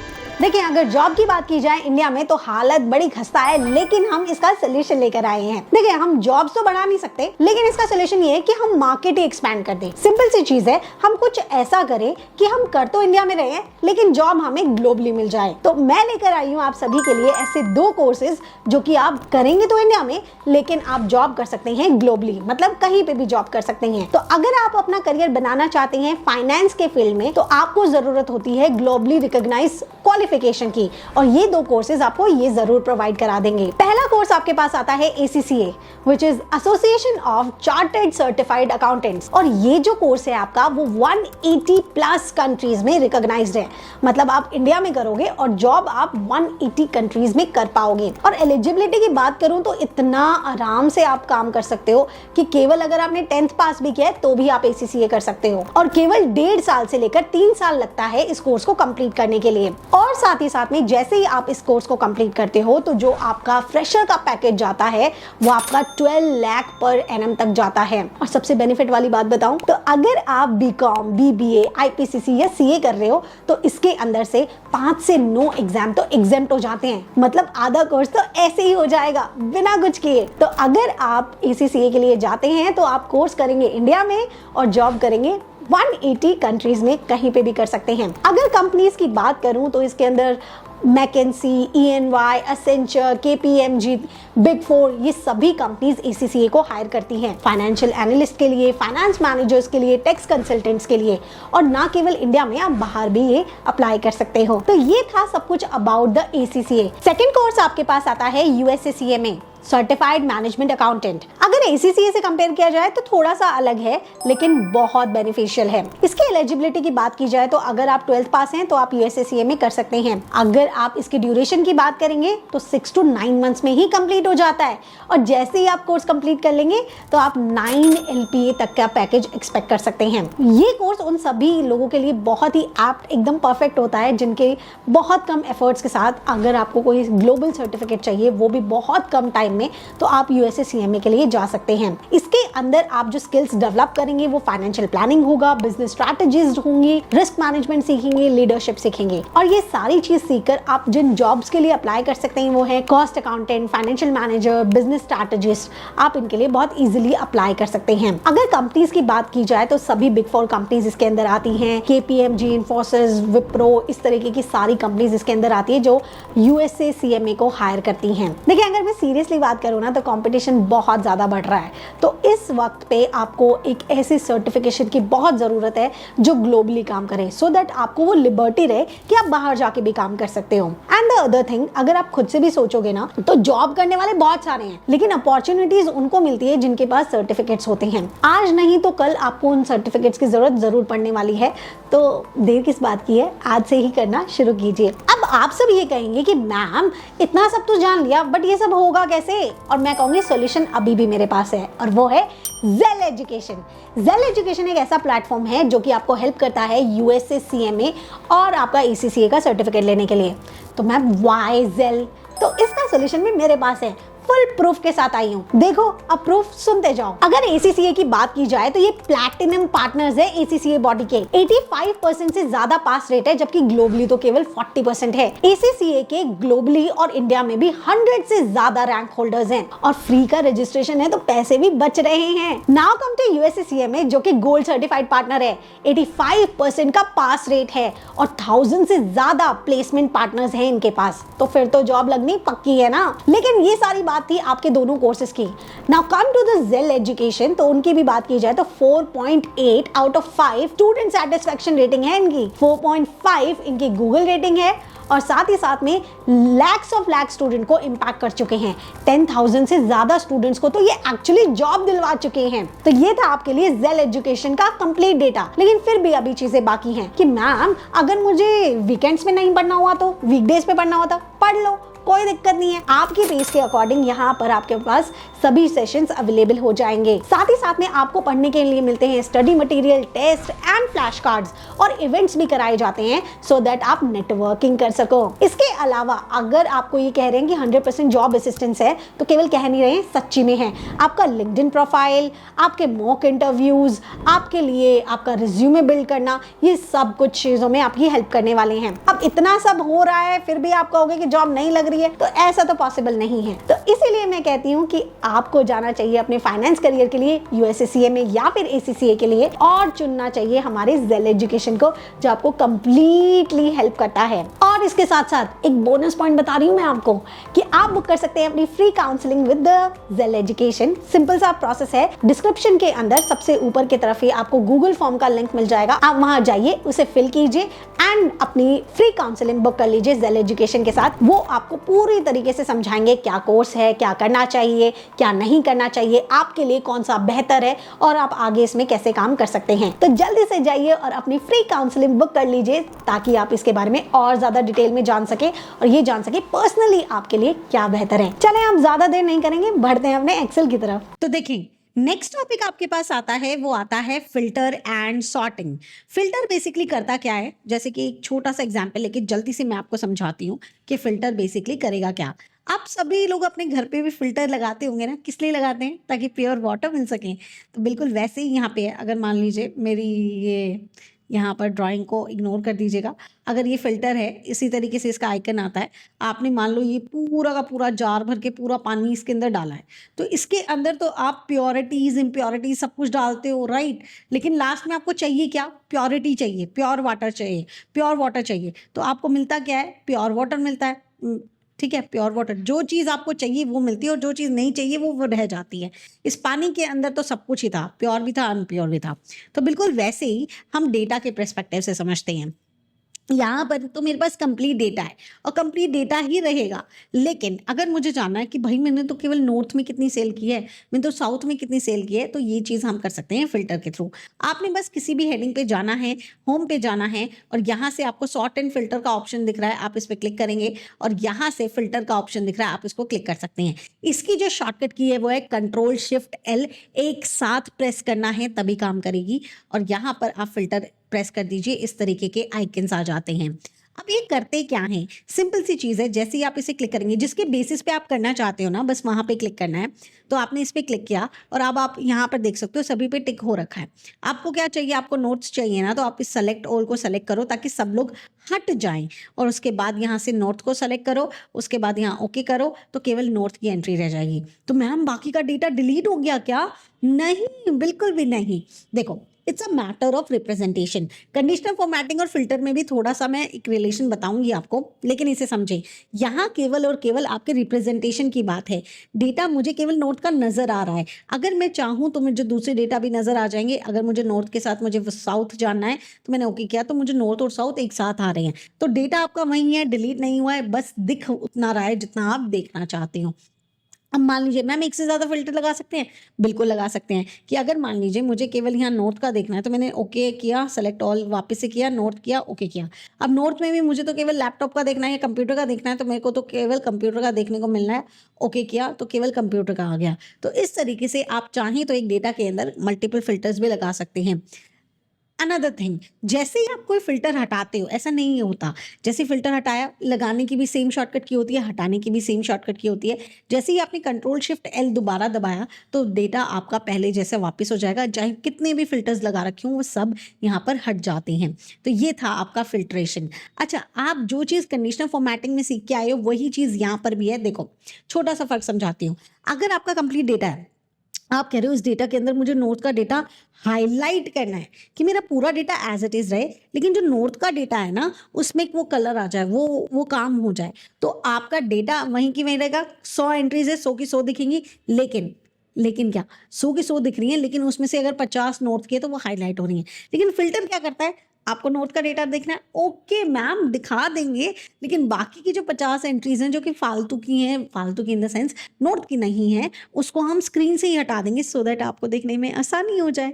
तो बस इतनी सी चीज़ ये दोनों करते हैं। तो यहाँ पर आंसर रिमेन्स द सेम, वही 50 एंट्री कंडीशनल फॉर्मेटिंग में दिखेगी, वही हमारी फिल्टर में दिखेगी, लेकिन बात हो जाता है matter of representation. Conditional formatting में एग्जिस्टिंग डेटा में दिखाया जाता है, फिल्टर में अलग से फिल्टर आउट होता है। ये था, यहाँ के जितने भी ऑप्शन हैं वो सेम होते हैं। मैं आपको दिखा देती हूँ एक बार के लिए। अगर आप जैसे यहाँ फिल्टर में लगाती हूँ, अगर आप किसी नंबर पे चेक करते हो तो यहाँ आपके नंबर फिल्टर्स होते हैं। अगर आप किसी टेक्स्ट पे चेक करते हो तो आपके यहाँ टेक्स्ट फिल्टर्स होते हैं। और आप अगर किसी डेट में चेक करते हो तो आपके यहाँ डेट फिल्टर्स होते हैं। अगर आप नंबर की लिस्ट चेक करेंगे, यहाँ पे मैं क्लिक करती हूँ, नंबर की लिस्ट चेक करेंगे तो आपको वही मिल रहा है, greater than, less than, equal to, range, वही सेम जो कंडीशनल फॉर्मेटिंग में है। अगर आप टेक्स्ट का चेक करेंगे तो टेक्स्ट में भी जाएंगे तो वही मिल रहा है, text that contain, begin with, and with, बिल्कुल वैसा ही है जैसे कंडीशनल फॉर्मेटिंग में। और अगर आप डेट का चेक करेंगे तो डेट के अंदर भी आपको वैसे ही मिलेगा, today, yesterday, last week, this week, next week, तो ये भी बिल्कुल सेम है। तो एक चीज़ सीख ली आपने, इसका मतलब काफ़ी सारी चीज़ें ऑटोमेटिकली आ गई। तो ये था आपका filter. Now come to the sorting. Sorting का मतलब होता है अरेंजमेंट। अरेंजमेंट के लिए हम 3 चीजें लेकर चल रहे हैं, एक नंबर है, एक डेट है, एक टेक्स्ट है। अगर नंबर को अरेंज करना है तो आप कैसे करोगे, या तो असेंडिंग से डिसेंडिंग करोगे या डिसेंडिंग से असेंडिंग करोगे, करेक्ट है। अगर किसी टेक्स्ट को आपको अरेंज करना है तो रोल नंबर्स याद है क्लासरूम के अंदर कैसे रोल नंबर्स लिखे जाते थे, तो जिसका भी नेम ए से स्टार्ट होगा उसको पहले रोल नंबर मिलेगा, और जिसका जी से, वाई से होता था उसको लास्ट में मिलेगा। तो कैसे आप अरेंज कर रहे हो, ए टू जी या फिर जी टू ए आप अरेंज करते हो। And when it comes to the date, तो डेट के लिए आप या तो सबसे पुरानी वाली सबसे पहले लिखोगे या सबसे आज वाली सबसे पहले लिखोगे। तो ठीक वैसे ही तरीके से आप ऑप्शन देख सकते हो ऊपर की तरफ। अगर मैं डेट में चेक करती हूँ तो ओल्डेस्ट टू न्यूएस्ट और न्यूएस्ट टू ओल्डेस्ट आता है। अगर मैं यही चीज़ टेक्स्ट में चेक करती हूँ तो टेक्स्ट के अंदर ए टू जी और जी टू ए आता है, और नंबर के अंदर चेक करती हूँ तो smallest to largest, largest to smallest आता है। अब आप जिसे भी अरेंज करना चाहें कर सकते हैं। जैसे कि मान लीजिए मैं यहाँ पे ए टू जी करना चाहती हूँ, तो मैंने ए टू जी किया तो ये ए टू जी देखो अब ऐसे अरेंज हो गए। ये देखो नेम चेंज हो गए, सीरियल नंबर चेंज हुए, तो आपको पता लगा कि ये चेंज हो रहा है। देखो यहाँ से मैंने पार्टी नेम में अगर जी टू ए कर दिया तो ये दोबारा से चेंज हो गया है। अगर मैंने रेट में यहाँ पे डाला स्मॉलेस्ट टू लार्जेस्ट चाहिए तो स्मॉलेस्ट सबसे ऊपर आ गया और लार्जेस्ट सबसे नीचे चला गया। अगर मान लीजिए मैं यहाँ लार्जेस्ट टू स्मॉलेस्ट करती तो देखो वापस से सब कुछ चेंज हो गया, लार्जेस्ट सबसे ऊपर आ गया, स्मॉलेस्ट सबसे नीचे आ गया। अरेंजमेंट केवल एक किया जा सकता है, अरेंजमेंट के हटाया नहीं जा सकता। वो फिल्टर की तरह नहीं होता कि आप मल्टीपल अरेंजमेंट्स कर सकते हो, वो एक बार किया जा सकता था। तो यहाँ पर हम लोगों ने कंप्लीट किया, अपना फिल्टर को किया एंड सॉर्टिंग को किया। चले अब हम आगे बढ़ते हैं अपने नेक्स्ट टॉपिक की तरफ। तो चलिए नेक्स्ट हमारे पास सबसे इंपॉर्टेंट एक्सपेक्ट आता है इस पूरे ट्यूटोरियल का, जो कि होने वाले हैं आपके फॉर्मूलाज। फॉर्मूलाज भी हम यहाँ अलग अलग कैटेगरी के फॉर्मूलाज करने वाले हैं, बहुत जल्दी से करने वाले हैं, कोई इशू नहीं है। सबसे पहले हमें जो समझने की ज़रूरत है वो थोड़ा सा हमें थ्योरी समझने की ज़रूरत है, तो हम थोड़ा सा थ्योरी समझेंगे। देखिए कोई भी फॉर्मूला होता है कि मैम हार्डकोर मैथ्स चाहिए, नहीं हार्डकोर मैथ्स नहीं चाहिए, प्लस माइनस मल्टीप्लाई डिवाइड आता है उतना काफ़ी है। तो देखो कोई भी फॉर्मूला स्टार्ट किससे होता है, इक्वल्स टू से स्टार्ट होता है। आपको इक्वल्स टू लगाना है, उसके बाद आपके पास जैसे ही आप इक्वल्स टू लिखेंगे कहीं पे भी, तो एक्सेल को लगेगा कि अब आप कोई फॉर्मूला लिखना चाहते हैं, तो आप डायरेक्टली कोई भी फॉर्मूला लिख सकते हैं। यहाँ पर पहले से कुछ प्री डिफाइंड फॉर्मूलाज होते हैं जिसका आप इस्तेमाल कर सकते हैं। जैसे अगर आप मैथ्स में कोई फॉर्मूलाज लगाने जाते हैं तो सबसे पहले आप ऐड सीखते हैं, तो यहाँ पर ऐड करने के लिए आपको सम का इस्तेमाल करना पड़ता है। सब्ट्रैक्ट का कोई डायरेक्टली नहीं है तो आप डायरेक्टली सब्ट्रैक्ट कर सकते हैं। मल्टीप्लाई के लिए प्रोडक्ट है आपके पास, और डिवाइड के लिए भी आप डायरेक्टली इस्तेमाल कर सकते हैं। चलिए एक बात के लिए मैं करके बताती हूँ, उसके बाद आपको ये चीज़ समझ आ जाएगी। तो हम जाते हैं अपने बेसिक फॉर्मूलाज में और यहाँ पर जाकर इसका करेंगे सम। तो बेसिकली सम को हम कैसे करते हैं, हमें इन नंबर्स का सम करना है कि आरव मेहता के कितने मार्क्स आए हैं। तो सिंपल है, मैं इक्वल्स टू प्रेस करूंगी, इक्वल्स टू करने के बाद SUM लिखूंगी, तो देखो यहाँ पे सम आ गया है। मैं टैब प्रेस करूंगी तो इसने ऑटोमेटिकली कैपिटल में ले लिया है। अब क्या कह रहा है, नंबर 1 कॉमा नंबर 2 कॉमा, ये होता है सिंटेक्स, और सिंटेक्स की सुनना है, सिर्फ और सिर्फ सिंटेक्स की सुनना है। तो आप क्या करोगे, अब यहाँ एक एक करके तो करने नहीं वाले, अब एक एक करके करेंगे तो बहुत टाइम लग जाएगा, तो हम यहाँ इसको एक साथ सेलेक्ट कर लेते हैं और यहाँ पे पैरेंथेसिस ऑफ कर देते हैं और यहाँ पर एंटर कर देते हैं। तो यहाँ से हमारे पास सम आ जाएगा। देखिए फॉर्मूलाज को बहुत ही ज़्यादा डिटेल में मैंने अपने बड़े जो मैराथन वीडियोस में 10-10 घंटे की वीडियोस हैं उसमें इतने डिटेल में कराया जिसकी कोई हद नहीं, और लाइव कोर्स में तो मैं उससे भी ज़्यादा डिटेल में कराती हूँ। यहाँ हम एक शॉर्ट कोर्स कर रहे हैं, जल्दी से कर रहे हैं, तो इसलिए हम डायरेक्टली अप्लाई करेंगे। जिस तरीके से आपने यहाँ सम अप्लाई किया है ठीक वैसे ही आपका एवरेज, मैक्सिमम, मिनिमम, ये तीनों चारों फॉर्मूलाज ना एक जैसे ही लगते हैं, एकदम सेम तरीके से लगाए जाते हैं। तो जैसे ही मान लीजिए आप आरव मेहता का ऑन एन एवरेज मार्क्स जानना चाहते हैं तो आप एवरेज का इस्तेमाल करेंगे, टैब करेंगे, उसके बाद ये रेंज दे देंगे, उसके बाद आप एंटर कर देंगे, तो आपके पास यहाँ आरव मेहता के कंप्लीट एवरेज आ जाएगा। आप इसे चाहें तो इसे सेलेक्ट करके यहाँ नीचे भी देख सकते हैं, यहाँ एवरेज आ रहा है, काउंट आ रहा है, मिनिमम आ रहा है, मैक्सिमम आ रहा है एंड सम आ रहा है। अगर आपको जानना है इन सभी में मैक्सिमम नंबर क्या है तो you can use max formula. Maximum को शॉर्ट में मैक्स बोलते हैं। टैप करेंगे, यहाँ पर आप इसे नंबर दे देंगे और एंटर कर देंगे तो मैक्सिमम आ जाएगा। मिनिमम के लिए आप मिन का इस्तेमाल करते हैं, मिन लगाएंगे, नंबर दे देंगे और उसके बाद जब आप यहाँ पे काउंट करेंगे तो यहाँ मिनिमम आ जाएगा। मिनिमम नंबर इसमें से क्या है, और उसके बाद आप जस्ट डबल टैप इट तो ये पूरे के पूरे फॉर्मूलाज आपके लग जाएंगे। तो यहाँ पर हम लोगों ने कंप्लीट किए हमारे 4 फॉर्मूलाज। चलिए अब इन तीनों फॉर्मूलाज के बारे में भी जानते हैं। When it comes to count, तो बेसिकली ये काउंट करता है, गिनता है, लेकिन किस चीज को गिनता है? अगर काउंट की बात करें, सिर्फ काउंट की, तो वो नंबर्स को काउंट करता है। Numbers like your percentage, numbers like your number, numbers like your dates, तो इन सब चीजों को जो काउंट करता है वो काउंट करता है। काउंट ए क्या करता है, इन सब के साथ साथ जो टेक्स्ट आ जाते हैं उनको करता है। बेसिकली काउंट ए को ना इजी लैंग्वेज में बोलूं, सब कुछ काउंट करता है लेकिन केवल खाली सेल्स को छोड़ देता है, बिकॉज खाली सेल्स को कौन काउंट करता है, वो हमारा काउंट ब्लैंक करता है। चलिए थोड़ा सा ना एग्जाम्पल लेके चलेंगे। तो यहाँ पर मैं कुछ चीजें पिक कर लेती हूँ। मैंने कंट्रोल को होल्ड करके किया है, मैंने ए बी लिखा है, कंट्रोल एंटर प्रेस कर दिया है ताकि हर जगह यहाँ पे ए बी लिख कर आ जाए। और कुछ जगह पे मैं यहाँ पे क्या करती हूँ, ब्लैंक्स बना देती हूँ सो दैट हम काउंट कर सके कि कितने क्या ब्लैंक्स हैं। तो हमने यहाँ पे इसको ब्लैंक बना दिया है ना। What we have to do is, ये क्या हो गया है हमारे साथ, ये तो हमने गलत कर दिया है। तो हम लोग यहाँ पे क्या करेंगे, इसको सेलेक्ट करके डिलीट कर लेंगे। हमें यहाँ पे क्या चाहिए था, काउंट चाहिए था, कोई बात नहीं है, हम यहाँ काउंट करेंगे, इक्वल्स टू काउंट टैब, उसके बाद हमें वैल्यू दे देनी है। तो हम यहाँ काउंट कराना चाहते हैं कितने सब्जेक्ट्स का उसने एग्जाम दिया है, तो हमने एंटर किया। तो यहाँ पर मुझे पता लग जाएगा कि किसने कितने सब्जेक्ट्स का एग्जाम दिया है। इसने देखो केवल 1 का एग्जाम दिया है क्योंकि एक में ही आंसर है, बाकी में एब्सेंट और 2 में तो एंट्रीज भी नहीं की हुई है।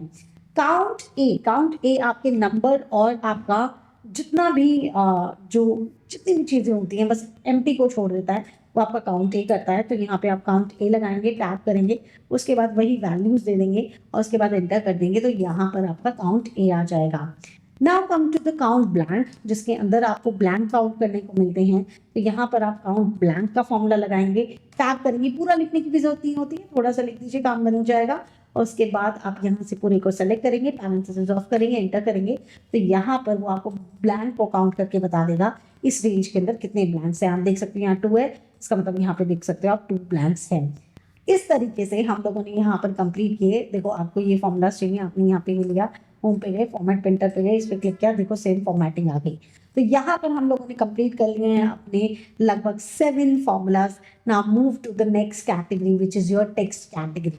टेक्स्ट कैटेगरी बहुत सबसे इजी कैटेगरी आती है, जिसके अंदर आपको केवल फॉर्मूला क्या लगाना है ये याद रखना पड़ता है, कि लगाने का तरीका बिल्कुल सेम है ना। We talk about the cases. Cases का मतलब क्या है, बहुत सिंपल तरीके से समझा देती हूँ कि अगर मान लीजिए मैंने अपना नाम लिखा TANNU, तो ये नॉर्मल तरीका है कि वर्ड का फर्स्ट लेटर कैपिटल आ रहा है। अगर यही चीज मैं ऐसे लिखती हूँ तो यहाँ पर सब कुछ स्मॉल आ रहा है, तो ये स्मॉल हो गया। और अगर यही चीज मैं ऐसे लिखती हूँ तो इसमें सब कुछ कैपिटल आ रहा है, तो इसको तो हम बोलते हैं प्रॉपर, इसको हम बोलते हैं लोअर, और इसको हम बोलते हैं अपर। तो अगर मान लीजिए आप कहीं पे भी ये सारी चीज़ें एकदम अगर लिखना चाहते हैं इसी तरीके से, तो आप इन तीनों फॉर्मूला का इस्तेमाल कर सकते हैं, प्रॉपर, लोअर एंड अपर। चलिए करके बताते हैं। लगाने का तरीका बहुत सेम है। अब हमने अपर लगाया, टैप किया, हमने ये स्टूडेंट नेम दे दिया, एंटर कर दिया, तो आप देखेंगे ये सारी चीज़ें कैपिटल लेटर्स में आ रही हैं। अगर वहीं पे ही मैंने लोअर लगाया होता, लोअर किया, टैप किया और उसके बाद ये टेक्स्ट दिया होता और एंटर किया होता, तो यहाँ पर जो भी चीज़ आती वो यहाँ पर लोअर वाली आती है। ठीक है, मैं ये ठीक कर देती हूँ। अब बात आती है प्रॉपर तरीके से अगर कोई चीज़ चाहिए तो प्रॉपर किया, टैप किया, यहाँ पर आपने इसको टेक्स्ट दिया और एंटर किया, तो ये इसे प्रॉपर वे में ला देगा। जैसे मेहता का M छोटा था, लेकिन यहाँ मेहता का M बड़ा कर दिया है, तो ये एकदम एक्यूरेट वे से आपका लेकर आ जाता है। तो 3 फॉर्मूलाज और सीखे आपने कैटेगरी के, बहुत आसान है। अपर, लोअर एंड प्रॉपर, ये काफ़ी बार इंटरव्यूज में भी पूछे जाते हैं कि किस तरीके से आप ये चीज़ें ठीक कर सकते हैं। उसके बाद लेंथ, मतलब कोई भी टेक्स्ट का अगर लेंथ जानना है तो आप यहाँ लेंथ फॉर्मूला इस्तेमाल करेंगे। लेंथ करेंगे, टैप करेंगे, टेक्स्ट दे देंगे, उसके बाद एंटर कर देंगे, तो ये आपको लेंथ बता देगा। इसमें बीच में स्पेसेस को भी काउंट करता है। अगर कोमा लगा हुआ है, हाइफन लगा हुआ है, स्पेस लगा हुआ है, कुछ भी लगा हुआ है, ये सभी चीज़ों को काउंट करता है। Now move to the next thing which is trim. Trim क्या करता है? अनवांटेड स्पेसेस हटाता है। मैंने कहा अनवांटेड, ऐसा नहीं स्पेस हटाता है, अनवांटेड स्पेस हटाता है। मैंने यहाँ पे बहुत सारा स्पेस क्रिएट कर दिया, मैंने यहाँ पे बहुत सारा स्पेस क्रिएट कर दिया, मैंने यहाँ पे बहुत सारा स्पेस क्रिएट कर दिया, तो ये ऐसा नहीं है कंप्लीट हटा देगा, नहीं, जितना होना चाहिए उतना रखेगा। कितना होना चाहिए? सिंगल होना चाहिए। तो आपने यहाँ पे देखो आरव मेहता को इसने करेक्ट करके दिखा दिया है। यहाँ पर आप देख सकते हो, चाहे आदित्य चौधरी हो, ईशान वर्मा हो, ये पूरा इसने एक्यूरेट करके दे दिया है। Now move to the next formula which is unique. देखिए, कोई भी डेटा है उसके अंदर कोई नेम अगर रिपीट हो रहा है, तो आपको अगर उसमें यूनिक नेम चाहिए तो आप उसमें से निकाल सकते हैं। मैं देखती हूँ यहाँ पे कितने यूनिक नेम है, टैब करेंगे और हमें बस यहाँ पे एरे देना होता है, मतलब डेटा बताना होता है कि भैया इस डेटा के अंदर से यूनिक वैल्यूज निकाल के दे दो। तो आपने इसका इस्तेमाल किया, एंटर किया, तो ये सारे के सारे ही यूनिक है। ओके, अगर मान लीजिए मैं यहाँ पर इसे मैंने थोड़ा सा डुप्लीकेसी और क्रिएट कर दी है, यहाँ पर आप देख सकते हैं मैंने डुप्लीकेसी क्रिएट कर दी है यहाँ पे। तो यहाँ पर आप देखना है, ये डुप्लीकेसी के चलते यहाँ पे कॉपी करते हैं, यहाँ पे पेस्ट करते हैं, मैंने डुप्लीकेसी क्रिएट कर दिया है। तो आप देख सकते हो यहाँ पर कम हो गया, क्योंकि अब यूनिक कम है, तब यूनिक ज़्यादा थे, तो यहाँ पे यूनिक ज़्यादा दिख रहे थे। तो इस तरीके से हम कोई भी डेटा के अंदर से अगर यूनिक डेटा चाहते हैं, हम चाहते हैं हमारे पास कितनी पार्टीज है, कितनी सारी चीज़ें हैं, तो हम यूनिक का इस्तेमाल कर सकते हैं। तो यहाँ पर हम लोगों ने कंप्लीट की है अपनी text category of formulas. Now let's move to the next category, जो कि हमारी डेट एंड टाइम की होने वाली है। देखिए, अब बहुत सा सिंपल सा फंडा है, एक बहुत ही सिंपल फंडा से समझाती हूँ, सारी चीज़ें आपको बहुत इजीली समझ आ जाएंगी। देखो, यहाँ पर मैं आज की डेट लिखती हूँ, विच इज़ 18/11/2025। अब इस 18/11/2025 में तो समझ आ रहा है कि ये 18 नवंबर है। व्हाट इफ कि अगर मैं ऐसे लिख दूँ 02/02/25 और यहाँ पे मैं लिख दूँ 02/08/25, अभी आपको समझ आ रहा है क्या कि कौन सा मंथ है और कौन सा क्या है? आपको क्या पता ये वाला डेट हो, ये वाला मंथ हो, या फिर ये वाला मंथ हो, ये वाला डेट हो, कुछ भी हो सकता है। तो यहाँ पर कभी हमें जब डेट में से जानना होता है कौन सा डे है, कौन सा मंथ है, कौन सा ईयर है, तब हम इसका इस्तेमाल करते हैं। एक चीज़ और जान लो, ये आपका डे जो होता है उसको हम डी से डिनोट करते हैं, मंथ जो होता है उसको हम एम से डिनोट करते हैं, और ईयर जो होता है उसे हम वाई से डिनोट करते हैं। ठीक है, चल, अगर हमें अब फॉर्मूला में ये लगाना है तो हम क्या करेंगे? सिंपल सी चीज़ है, हमें ज़्यादा कुछ नहीं करना है। हम यहाँ पर अपना डे फॉर्मूला लगाएंगे, इक्वल्स टू डे करेंगे, टैब करेंगे, सीरियल नंबर मतलब अपनी डेट देंगे, एंटर करेंगे। तो इसने बताया इस पूरी डेट में 5 जो लिखा है ना, वो आपकी डे है। आपको मंथ निकालना है, आपने मंथ किया, टैब किया, सीरियल नंबर दिया, एंटर किया, तो इसने बताया इस डेट के अंदर जो 3 लिखा है ना, ये आपका मंथ है। और वैसे ही आप ईयर भी निकाल सकते हैं, ईयर किया, टैब किया, उसके बाद सीरियल नंबर भी एंटर दिया, तो उसने बताया 2022 आपका ईयर है। आप तीनों को सेलेक्ट करो, डबल टैप करो, यहाँ से आपके सभी फॉर्मूलाज आ जाएंगे। मैंने इनका अलाइनमेंट ठीक कर दिया है। Now come to the date. Date में वही वाली बात है, इस डेट को बनाना है। अगर चीजें अलग अलग दे रखी हैं तो आप डेट बना भी सकते हैं। तो आप यहाँ डेट का इस्तेमाल करेंगे, टैप करेंगे, ईयर दे दो। मैंने हमेशा से क्या कहा है सिंटेक्स की सुनो, ईयर दे दिया कॉमा, मंथ दे दिया कॉमा, डे दे दिया, पैरेंथेसिस ऑफ, एंटर। तो यहाँ से आपकी डेट कंप्लीट बन जाएगी। Now move to the next formula which is text formula. Text formula क्या करता है, आपको मन चाहा आंसर ला के देता है। जैसे कि देखो टेक्स्ट किया, टैप किया, वैल्यू दिया, वैल्यू मतलब जो डेट थी वो दे दी, कॉमा, फॉर्मेट, फॉर्मेट पूछता है। तो देखो आपको जब कंप्लीट स्पेलिंग चाहिए होती है ना किसी भी चीज की, चाहे डे की चाहिए चाहे मंथ की चाहिए, तो आप 4 टाइम्स उसे लिखते हो, 4 टाइम्स आप लिखते हो। तो अगर मुझे कंप्लीट स्पेलिंग चाहिए डे की, डे को रिप्रेजेंट किससे करते हैं, डी से करते हैं, तो मुझे 4 टाइम्स लिखना पड़ेगा। और कोई भी टेक्स्ट को जब आप फॉर्मूला में लिखते हो तो डबल इन्वर्टेड कॉमा में लिखते हो, तो डबल इन्वर्टेड कॉमा ऑन करोगे, 4 टाइम्स डी लिखो, लिख दिया, उसके बाद डबल इन्वर्टेड कॉमा बंद, पैरेंथेसिस बंद, एंटर। और यहाँ पर आपको बता देगा कि उस डे पे कौन सा दिन है। ठीक है, तो यहाँ पर हम लोगों ने सीखा टेक्स्ट फॉर्मूला। अगर नहीं समझ आया तो वीडियो को रिवाइंड करके जरूर देखिए। Now move to the next formula जो कि हमारा डेज है। 2 डेट्स के बीच में अगर डिफरेंस निकालना हो तो आप कैसे निकालेंगे, बहुत सिंपल है। आप यहाँ डेज का फॉर्मूला लगाएंगे, टैप करेंगे, क्या पूछ रहा है, कहता एंड डेट बताओ, एंड डेट मेरी ये है, कॉमा, कहता स्टार्ट डेट बताओ, स्टार्ट डेट मेरी ये है, पैरेंथेसिस ऑफ कर दो, एंटर कर दो। ये आपको बता देगा 2 डेट्स के बीच में डिफरेंस कितना होता है। अगर आप आज की डेट लिखना चाहते हैं तो आप फॉर्मूला लगाते हैं टुडे का, टुडे लगाओ, टैप करो, क्या कहता है सिंटेक्स की सुनो, सिंटेक्स क्या कह रहा है, पैरेंथेसिस ऑफ कर दो। तो आपने यहाँ पैरेंथेसिस ऑफ कर दिए, एंटर कर दिए, तो ये आज की डेट आ जाएगी। और अगर आपको आज का टाइम चाहिए तो आप यहाँ नाउ का फॉर्मूला लगाओ, टैप करो, क्या कह रहा है, पैरेंथेसिस ऑफ कर दो, पैरेंथेसिस ऑफ कर दिया, एंटर कर दिया, तो आज का डेट और टाइम दोनों आपके पास आ गया है। तो कहीं पे भी अगर आपको आज का डेट डालना है तो यूज टुडे, एंड कहीं पे भी आज का टाइम डालना है तो यूज नाउ फॉर्मूला। तो यहाँ पर हम लोगों ने एक और कैटेगरी कंप्लीट की which is our date and time formula. Now let's move to the next category जो कि आपकी लॉजिकल फॉर्मूलाज की होने वाली है, जो आपको किसी ना किसी तरीके का स्टेटस बताती है।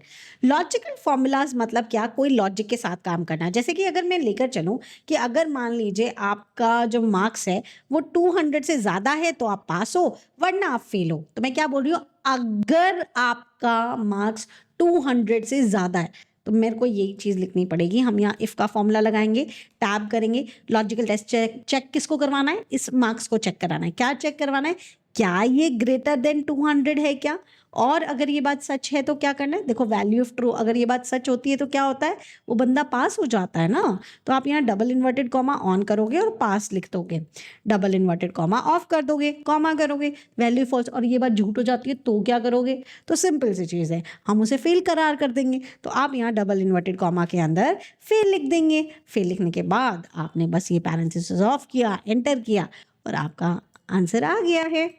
ठीक है, तो इस तरीके से हम अपना इफ फॉर्मूला लगाते हैं कि हम जो चीज़ लिखवाना चाहें हम लिखवा सकते हैं, कोई सिंगल कंडीशन होती है तो। Now move to the next formula जो कि थोड़े से एडवांस की तरफ अब हम जा रहे हैं, सम इफ।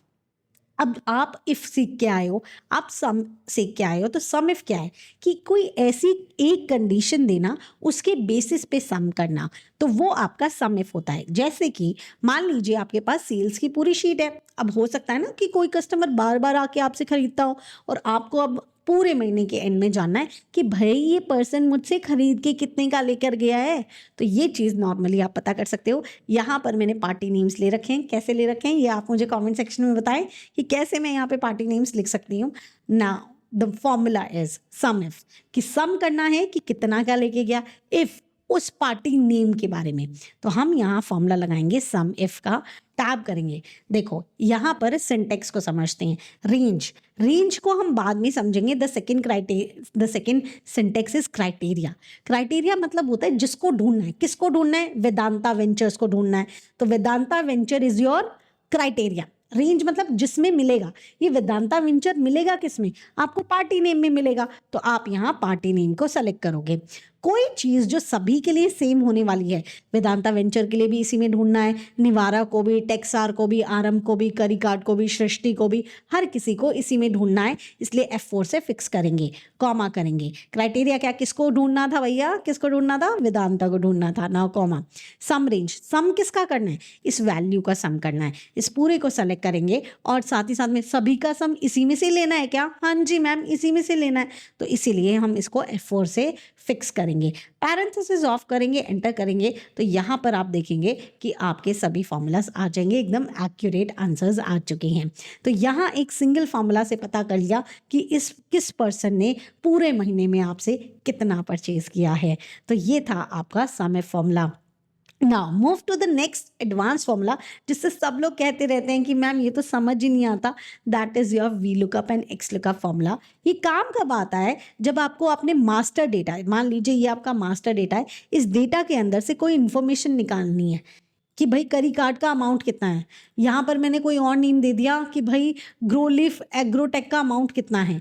तो ये चीज़ आपको इस डेटा में से अपने आप उठकर आ जाए, आपको मेहनत ना करनी पड़े, उसके लिए आप वी लुकअप या एक्स लुकअप का इस्तेमाल करते हैं। एच लुकअप हॉरिजेंटल डेटा में काम आता है, कोई इशू नहीं है। हम यहाँ वी लुकअप और एक्स लुकअप लगा के देखेंगे। वी लुकअप लगाने के लिए भी इसका सिंटेक्स समझना ज़रूरी है। टैब करेंगे, देखिए यहाँ पर हम इसे एक तरीके से रिवाइज करें, जो चीज़ आपको आनी चाहिए मैं डायरेक्टली बता रही हूँ। इसको कराने के लिए लाइव के अंदर हम पूरी एक क्लास या 2 क्लास लगाते हैं, मतलब 2 घंटे लगाते हैं। एंड इवन मेरे मैराथन के अंदर भी मैंने पूरे आधा घंटा पौना घंटा लगाकर उसको समझाया हुआ है। तो इन एनी केस अगर आप कोई भी फॉर्मूला बहुत डिटेल में जानना चाहते हैं तो आप डिस्क्रिप्शन को चेक कर सकते हैं, वहाँ पर आपको सभी चीज़ों के लिंक मिल जाएंगे। Now move to the formulas. यहाँ पर कह रहा है लुकअप वैल्यू। लुकअप वैल्यू मतलब क्या, जिस चीज़ को ढूंढ रहे हो, किसको ढूंढ रहे हो, द करी कार्ट को ढूंढ रहे हो, तो हम इसको ढूंढ रहे हैं। नाउ कॉमा, टेबल एरे, किस में ढूंढ रहे हो, किस में ढूंढ रहे हो, हम तो भाई यहाँ पे इस एरिया में ढूंढ रहे हैं, इस डेटा में ढूंढ रहे हैं। हमें सीरियल नंबर नहीं लेने होते, हमें पहले वाला डेटा नहीं लेना होता, हम वहाँ से डेटा लेते हैं जहाँ से हम कोई चीज़ ढूंढना शुरू करते हैं। तो हम यहाँ से इसके अंदर ढूंढ रहे हैं। नाउ कॉमा, क्या आंसर चाहिए, कॉलम इंडेक्स का नंबर का मतलब होता है क्या आंसर चाहिए। अभी देखो 1 पे पार्टी नेम, 2nd पे कैटेगरी, 3rd पे रीजन, 4th पे अमाउंट। तो हमें 4th वाला आंसर चाहिए, तो हम 4 लिखेंगे। ट्रू फॉल्स, इसको पढ़ के देखो। ट्रू कहता है अप्रॉक्सीमेट मैच, फॉल्स कहता है एग्जैक्ट मैच। हमें एग्जैक्टली आंसर चाहिए, तो हम यहाँ से फॉल्स लेंगे, टैब करेंगे, पैरेंथेसिस ऑफ करेंगे, एंटर करेंगे, तो यहाँ पर हमारे पास अमाउंट आ जाएगा। अब जैसे जैसे आप आंसर चेंज करेंगे, यहाँ से नेम चेंज करेंगे, आपके आंसर्स चेंज होने लगेंगे। टेक्सार का 17 समथिंग समथिंग है, तो ये रहा आपका टेक्सार 17 समथिंग समथिंग आ गया है। नाउ यही काम जब आपको एक्स लुकअप से करना हुआ, तो ये मॉडर्न है, 2019 के बाद में वर्जन में आता है, और एक्स लुकअप आसान पड़ता है। टैब करेंगे, लुकअप वैल्यू क्या अभी समझाया था, जिसके अंदर ढूंढना, मतलब जिसको ढूंढना है, तो हम यहाँ इसको ढूंढेंगे, कॉमा, इसको ढूंढेंगे किसमें, ये पार्टी नेम है ना, तो पार्टी नेम में ढूंढेंगे, कॉमा, और रिटर्न एरे मतलब आंसर क्या चाहिए, अमाउंट चाहिए, तो पैरेंथेसिस ऑफ, एंटर, तो यहाँ पर आपका अमाउंट आ जाएगा। आप यहाँ से कुछ भी चेंज कीजिए। आपने टेक्सार देख लिया था ना, तो टेक्सार ले लीजिए। यहाँ पे मिल नहीं रहा है मुझे, कोई बात नहीं, टेक्सार कोई बात नहीं, हमारे पास यहाँ पे ये आ गया टेक्सार, तो देख सकते हो आप सेम अमाउंट आया है, एकदम एक्यूरेट आंसर आया है। तो यहाँ पर हम लोगों ने कंप्लीट कर लिए हैं अपने मेन फॉर्मूलाज जो मैंने पिक किए हैं, जो जर्नली इंटरव्यूज में भी मैक्सिमम तरीके से पूछे जाते हैं, तो यही फॉर्मूलाज पूछे जाते हैं। चलें अब हम बढ़ेंगे अपने एडवांस फीचर्स की तरफ। Now let's move to the next topic which is your pivot table. अब पिवट टेबल है क्या, कैसे बनती है, सब कुछ मैं आपको समझाऊंगी। सबसे पहले आपने करना क्या होता है, पूरे डेटा को सेलेक्ट कर लेना है। ये रिपोर्टिंग के अंदर बहुत ज़्यादा काम आती है, और अगर आपको एक्सेल में कुछ भी नहीं आता तो आप ये चीज़ सीख लीजिए, आपको फॉर्मूला सीखने की जरूरत नहीं है, ये काम सब कुछ अपने आप कर देती है, आपको कुछ नहीं करना। तो आपने इस डेटा को सेलेक्ट किया, आप इंसर्ट टैब में गए, इंसर्ट टैब में जाने के बाद पिवट टेबल में गए, फ्रॉम टेबल रेंज में गए, और इसके अंदर इसने रेंज ऑटोमेटिकली ले रखी है, और न्यू वर्कशीट ले लीजिए। एग्जिस्टिंग में बनाएंगे बहुत होच पोच हो जाएगा, ये करने की जरूरत नहीं है, न्यू वर्कशीट करके आप ओके कर दीजिए। तो यहाँ से आपके पास एक नई वर्कशीट आ जाती है जो कि पिवट टेबल की वर्कशीट है। कैसे पता लगी पिवट टेबल की है, तो देखो ऊपर 2 टैब आए हैं, वो अपने आप आए हैं पिवट टेबल एनालाइज और डिज़ाइन के नाम से, तो इसका मतलब आपका पिवट बन गया है। साथ ही साथ में साइड में आपको फील्ड्स दिख रही हैं, तो ये भी एक पिवट टेबल बनने की निशानी है। यहाँ पर देख सकते हैं जितने भी आपके पास हेडिंग्स थी वो सारी की सारी आपको यहाँ नजर आएंगी, जो भी आपके डेटा के अंदर हेडिंग्स थी। अब आपको बस यहाँ पे उठाना है और इन्हें अलग अलग जगह पे प्लेस करना है। जैसे जैसे आप प्लेसमेंट करते जाते हो आपकी पिवट बनती जाती है। इनिशियल लेवल पे लोगों को नहीं पता होता कि कौन सी प्लेसमेंट कहाँ करनी चाहिए, उस केस में उसे बस चेक ऑन करना है तो ये ऑटोमेटिकली पिक कर लेगा कि वो प्लेसमेंट कहाँ पे जानी चाहिए। ठीक है, तो यहाँ पर अगर मान लीजिए मैं कैटेगरी से रिलेटेड कोई रिपोर्ट बनाना चाहती हूँ तो मुझे इतनी हैसल करने की जरूरत नहीं है, कोई फॉर्मूला लगाने की जरूरत नहीं है। मैंने कैटेगरी को ऑन किया, मैंने अमाउंट को ऑन किया तो इसने ऑटोमेटिकली यहाँ पर आप देख सकते हो एक रिपोर्ट बना के तैयार कर दी है। अब आपको मान लीजिए कुछ और रिपोर्ट बनानी है, जैसे रीजन को भी इसमें ऐड करना है तो आपने रीजन दे दिया कि इलेक्ट्रॉनिक ईस्ट में कितना बिका, नॉर्थ में कितना बिका, साउथ में कितना बिका, वेस्ट में कितना बिका और ग्रैंड टोटल क्या है। आपको ये नहीं चाहिए, आप इसे बाहर रख सकते हो। आपने डायरेक्टली जान लिया इलेक्ट्रॉनिक्स टोटल कितना बिका है, फैशन टोटल कितना बिका है, फर्नीचर टोटल कितना बिका है। तो इस तरीके से आपकी एक डायरेक्ट रिपोर्टिंग तैयार हो जाती है। मान लीजिए आप पार्टी नेम्स भी इसमें ऐड करना चाहते हैं तो आपने पार्टी नेम्स ऐड कर दिया, कैटेगरी को यहाँ रख दिया। मान लो आरंभ ने आपसे इलेक्ट्रॉनिक कितना खरीदा है, फैशन कितना खरीदा है, इस तरीके से सारी चीज़ें आपके सामने आ जाती हैं। अगर मान लीजिए आपको ये नहीं चाहिए, आपको रीजन चाहिए कि ईस्ट में इलेक्ट्रॉनिक कितना बिका, फैशन कितना बिका, फर्नीचर कितना बिका, ये आप यहाँ से चेक कर सकते हैं। आपको जो चीज़ जैसे प्लेसमेंट करनी कर दीजिए, नहीं चाहिए तो उठा के इस तरीके से बाहर की तरफ ड्रैग कर दीजिए, ये सारी की सारी चली जाएगी। अभी के लिए मैं कैटेगरी एंड अमाउंट को रख लेती हूँ और यहाँ पर हम देख सकते हैं एक टेबल हमारी तैयार है। इस टेबल के अंदर अगर मान लीजिए कोई भी डिज़ाइनिंग का कुछ भी चेंज करना है तो आप डिज़ाइन टैब इस्तेमाल कर सकते हैं और यहाँ से इसके कलर्स को डायरेक्टली चेंज कर सकते हैं। इसके अलावा अगर मान लीजिए आप पिवट टेबल एनालाइज पे जाते हैं, अगर मान लीजिए आपको देखना है कि भाई अलग अलग रीजन का पता लगता रहे और आपको तो जल्दी जल्दी देखना है, ऐसे फिल्टर में जा के नहीं देखना चाहते आप, तो इस डेटा को कहीं पे भी क्लिक कीजिए, पिवट टेबल एनालाइज में जाइए और यहाँ से इंसर्ट स्लाइसर का इस्तेमाल कीजिए एंड यहाँ पर जैसे रीजन का करना चाहते हैं ना तो रीजन करके ओके कर दो। अब ये यहाँ पर आ गया, इसको ना इसका साइज ठीक कर लो यहाँ से कि साइज ठीक कर लिया आपने, यहाँ से इसका साइज ठीक कर लिया है ना। और अब जैसे ईस्ट का क्लिक करोगे तो ईस्ट का बता रहा है, नॉर्थ का क्लिक करोगे नॉर्थ का बताएगा, साउथ का क्लिक करोगे साउथ का बताएगा, वेस्ट का क्लिक करोगे तो वेस्ट का बताएगा। तो इस तरीके से आपको पता लग जाता है कौन सी चीज़ कौन सा रीजन का कितना सेल हुआ है। तो यहाँ से आपने सीखा स्लाइसर के बारे में। तो अब हम देखेंगे कि हमारे पास डेट का हम कैसे यूटिलाइज कर सकते हैं।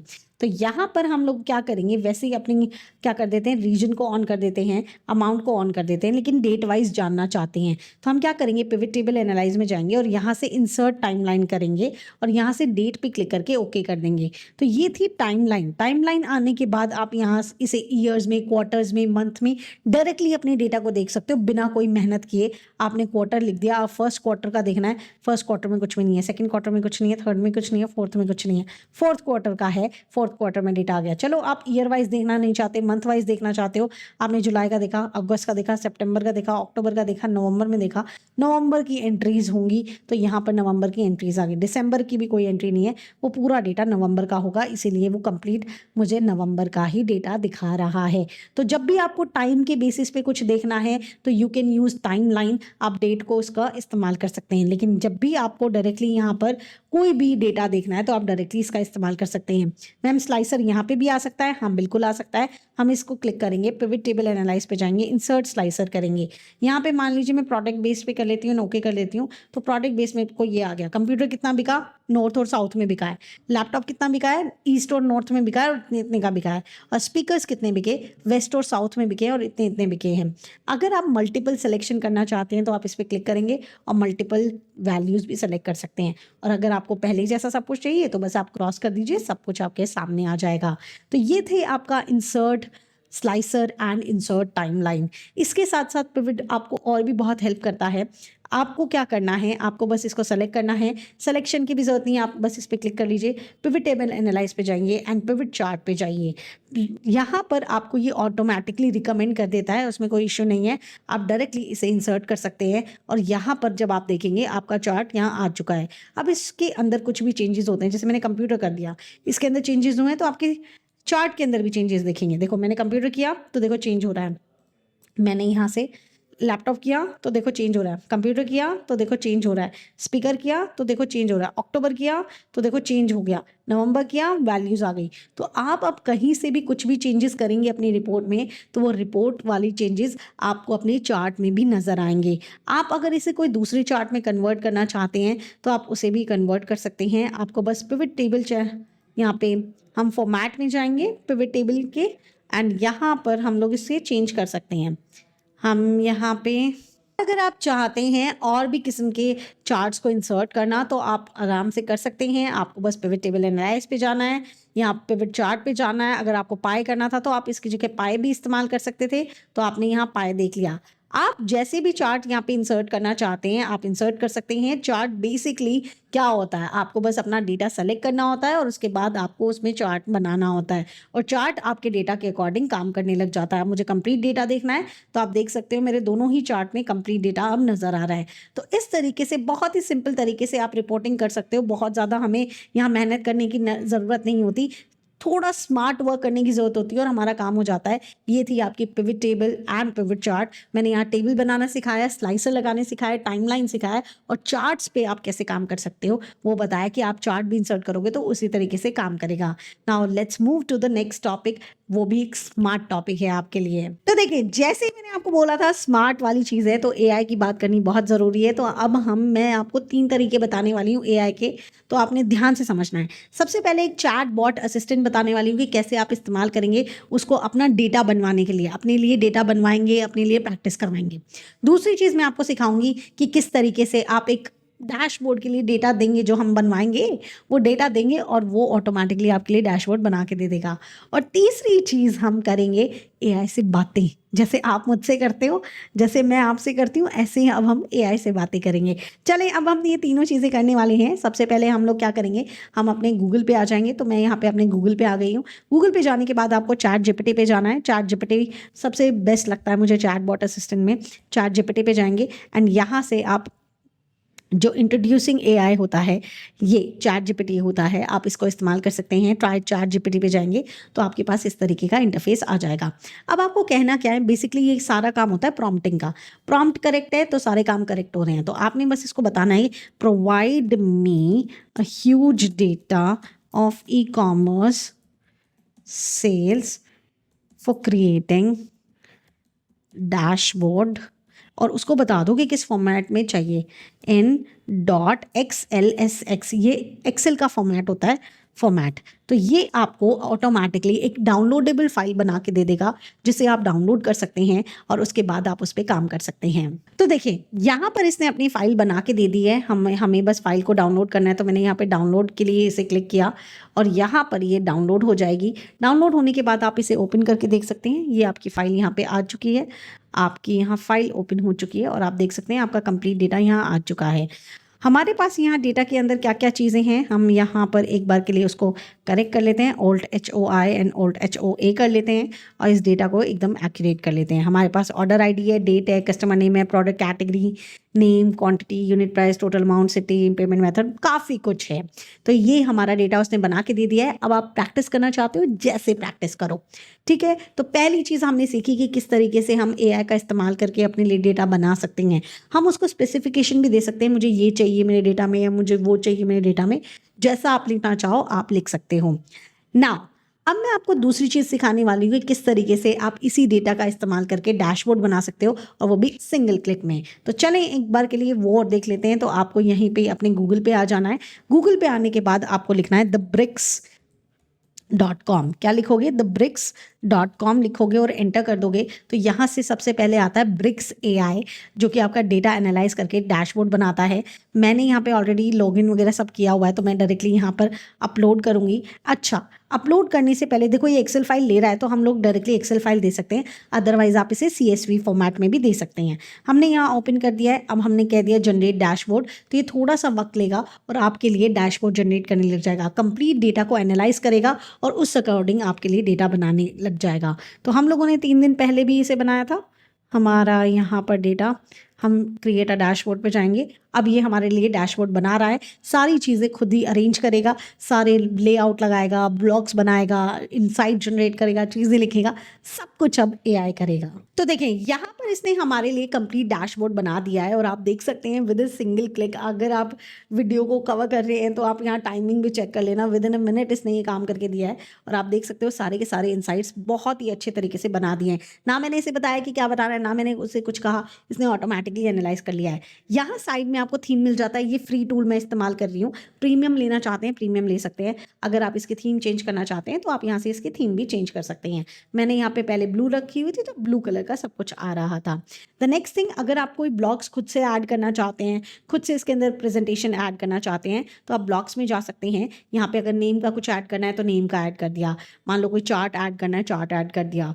यहाँ पे मतलब हायरार्की वाले अगर डायग्राम्स ऐड करने हैं डायग्राम्स ऐड कर दिए। अगर आपको इस तरीके के डायग्राम्स ऐड करना है आप इस तरीके के ऐड कर सकते हैं और इन्हें एडिट भी कर सकते हैं। आपको कोई चार्ट इंसर्ट करना है, आपने चार्ट इंसर्ट कर दिए तो यहाँ पर काफ़ी खूबसूरत खूबसूरत चार्ट्स हैं, आप उन्हें इस्तेमाल कर सकते हैं और यहाँ पर आप उसको कुछ भी चेंजेस करना चाहें तो वो कर सकते हैं। तो यहाँ पर हम लोगों ने सीखा कैसे एक सिंगल क्लिक के साथ मैंने सिर्फ अपना डेटा दिया और एआई ने उसका कंप्लीट डैशबोर्ड बना के दे दिया है। देखिए इसके कॉन्स भी हैं कि हम अपना डेटा प्राइवेसी वाला इश्यू ज़रूर आ जाता है, लेकिन हाँ प्रैक्टिस के तौर पे आप ये ज़रूर इस्तेमाल कर सकते हैं। Now the last but not the least thing कि एआई से बात करना, तो उसके लिए जैसे जर्नली बोला जाता है 3 घंटे की वर्कशॉप है, कोपायलट सिखाएंगे। तो कोपायलट जब 365 परचेज करते हो ना तब आता है आपके एक्सेल के अंदर।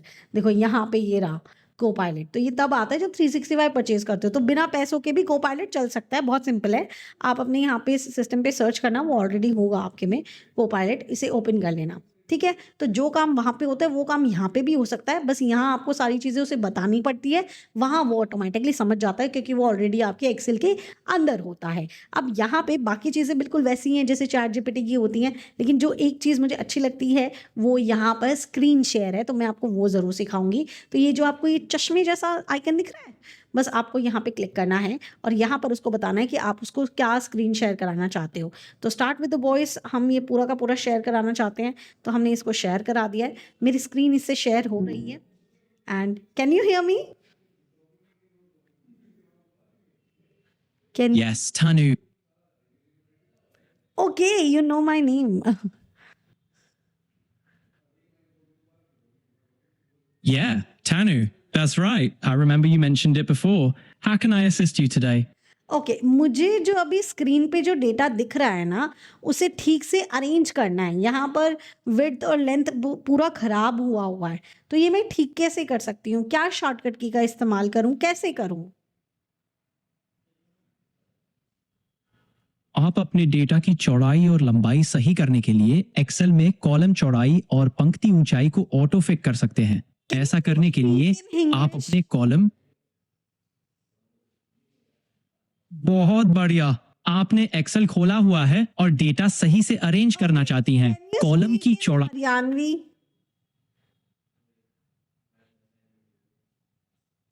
ठीक से एक्सेल में कॉलम की चौड़ाई और पंक्ति की ऊंचाई ठीक ਕਰਨ खातर तुसी Alt+H+O+I दबा, इससे कॉलम ऑटो फिट हो जाएगा और पंक्ति खातर Alt+HOI किया, हाँ ये ठीक हो गया। और दूसरे के लिए यानी रो की ऊंचाई सही करने के लिए Alt+H+O दबाओ, इससे पंक्तियों की ऊंचाई ऑटोमेटिक तरीके से एडजस्ट हो जाएगी। ठीक और है। कोई मदद? अच्छा, अब यही चीज़ अगर आप चाहें तो कितनी भी लैंग्वेज में पता कर सकते हैं। जैसे मान लीजिए अगर यही चीज़ अब मुझे गुजराती में जाननी हो तो गुजराती में बताना मुझे कैसे ठीक कर सकते हैं? એક્સેલમાં કાલમ और રોના આકારને ઓટો ફિટ કરવા માટે તમે કોલમને થા તો રો સિલેક્ટ કરો અને Alt+H+O+I દબાવો, કોલમ ઓટોમેટિક સાઇઝમાં સેટ થશે। Thank you. तो देखिए अभी हम यहाँ इसे स्टॉप कर दिया है, हम इसे क्रॉस कर रहे हैं। तो इस तरीके से आप एआई का इस्तेमाल कर सकते हैं। अपनी लैंग्वेज में बात करो, कैसे भी बात करो, कोई प्रॉब्लम हो गया है एआई को लेकर आओ, स्क्रीन शेयर करो और उससे पूछ लो कि भैया देखो मैं तो ये काम कर रहा हूँ, मुझसे हो नहीं रहा है, मुझे बताओ ये काम कैसे होगा। तो वो ऑटोमेटिकली आपको गाइड कर देगा। जिस लैंग्वेज में बात करोगे, जैसे बात करोगे, वो आपको वैसे ही रिस्पॉन्ड करेगा। तो यहाँ मैंने एआई का जो मैक्सिमम यूसेज देखिए, करने को तो बातें बहुत सारी की जा सकती हैं, लेकिन जितनी इंपॉर्टेंट थी वो सारी मैंने कवर कर ली हैं, और ये सारी की सारी चीज़ें आपके लिए बहुत ज़्यादा यूज़फुल होने वाली है। तो आपने एक छोटा सा काम करना है मेरे लिए, आपने कमेंट करके अपना फीडबैक देना है कि भाई ये वीडियो कैसा लग रहा है, और साथ ही साथ में जितना ज़्यादा शेयर हो सकता है उतना ज़्यादा शेयर करो। देखो आपके फ्रेंड्स के साथ, अपनी फैमिली के साथ शेयर करो, जहाँ पे वो भी सीखें कि AI का यूसेज कैसा है, एक्सेल को कैसे यूज़ किया जा सकता है, जॉब्स के लिए बहुत ज़्यादा हेल्पफुल है। तो इस वीडियो में हम यहीं तक रहेंगे, फिर मिलेंगे नेक्स्ट वीडियो में।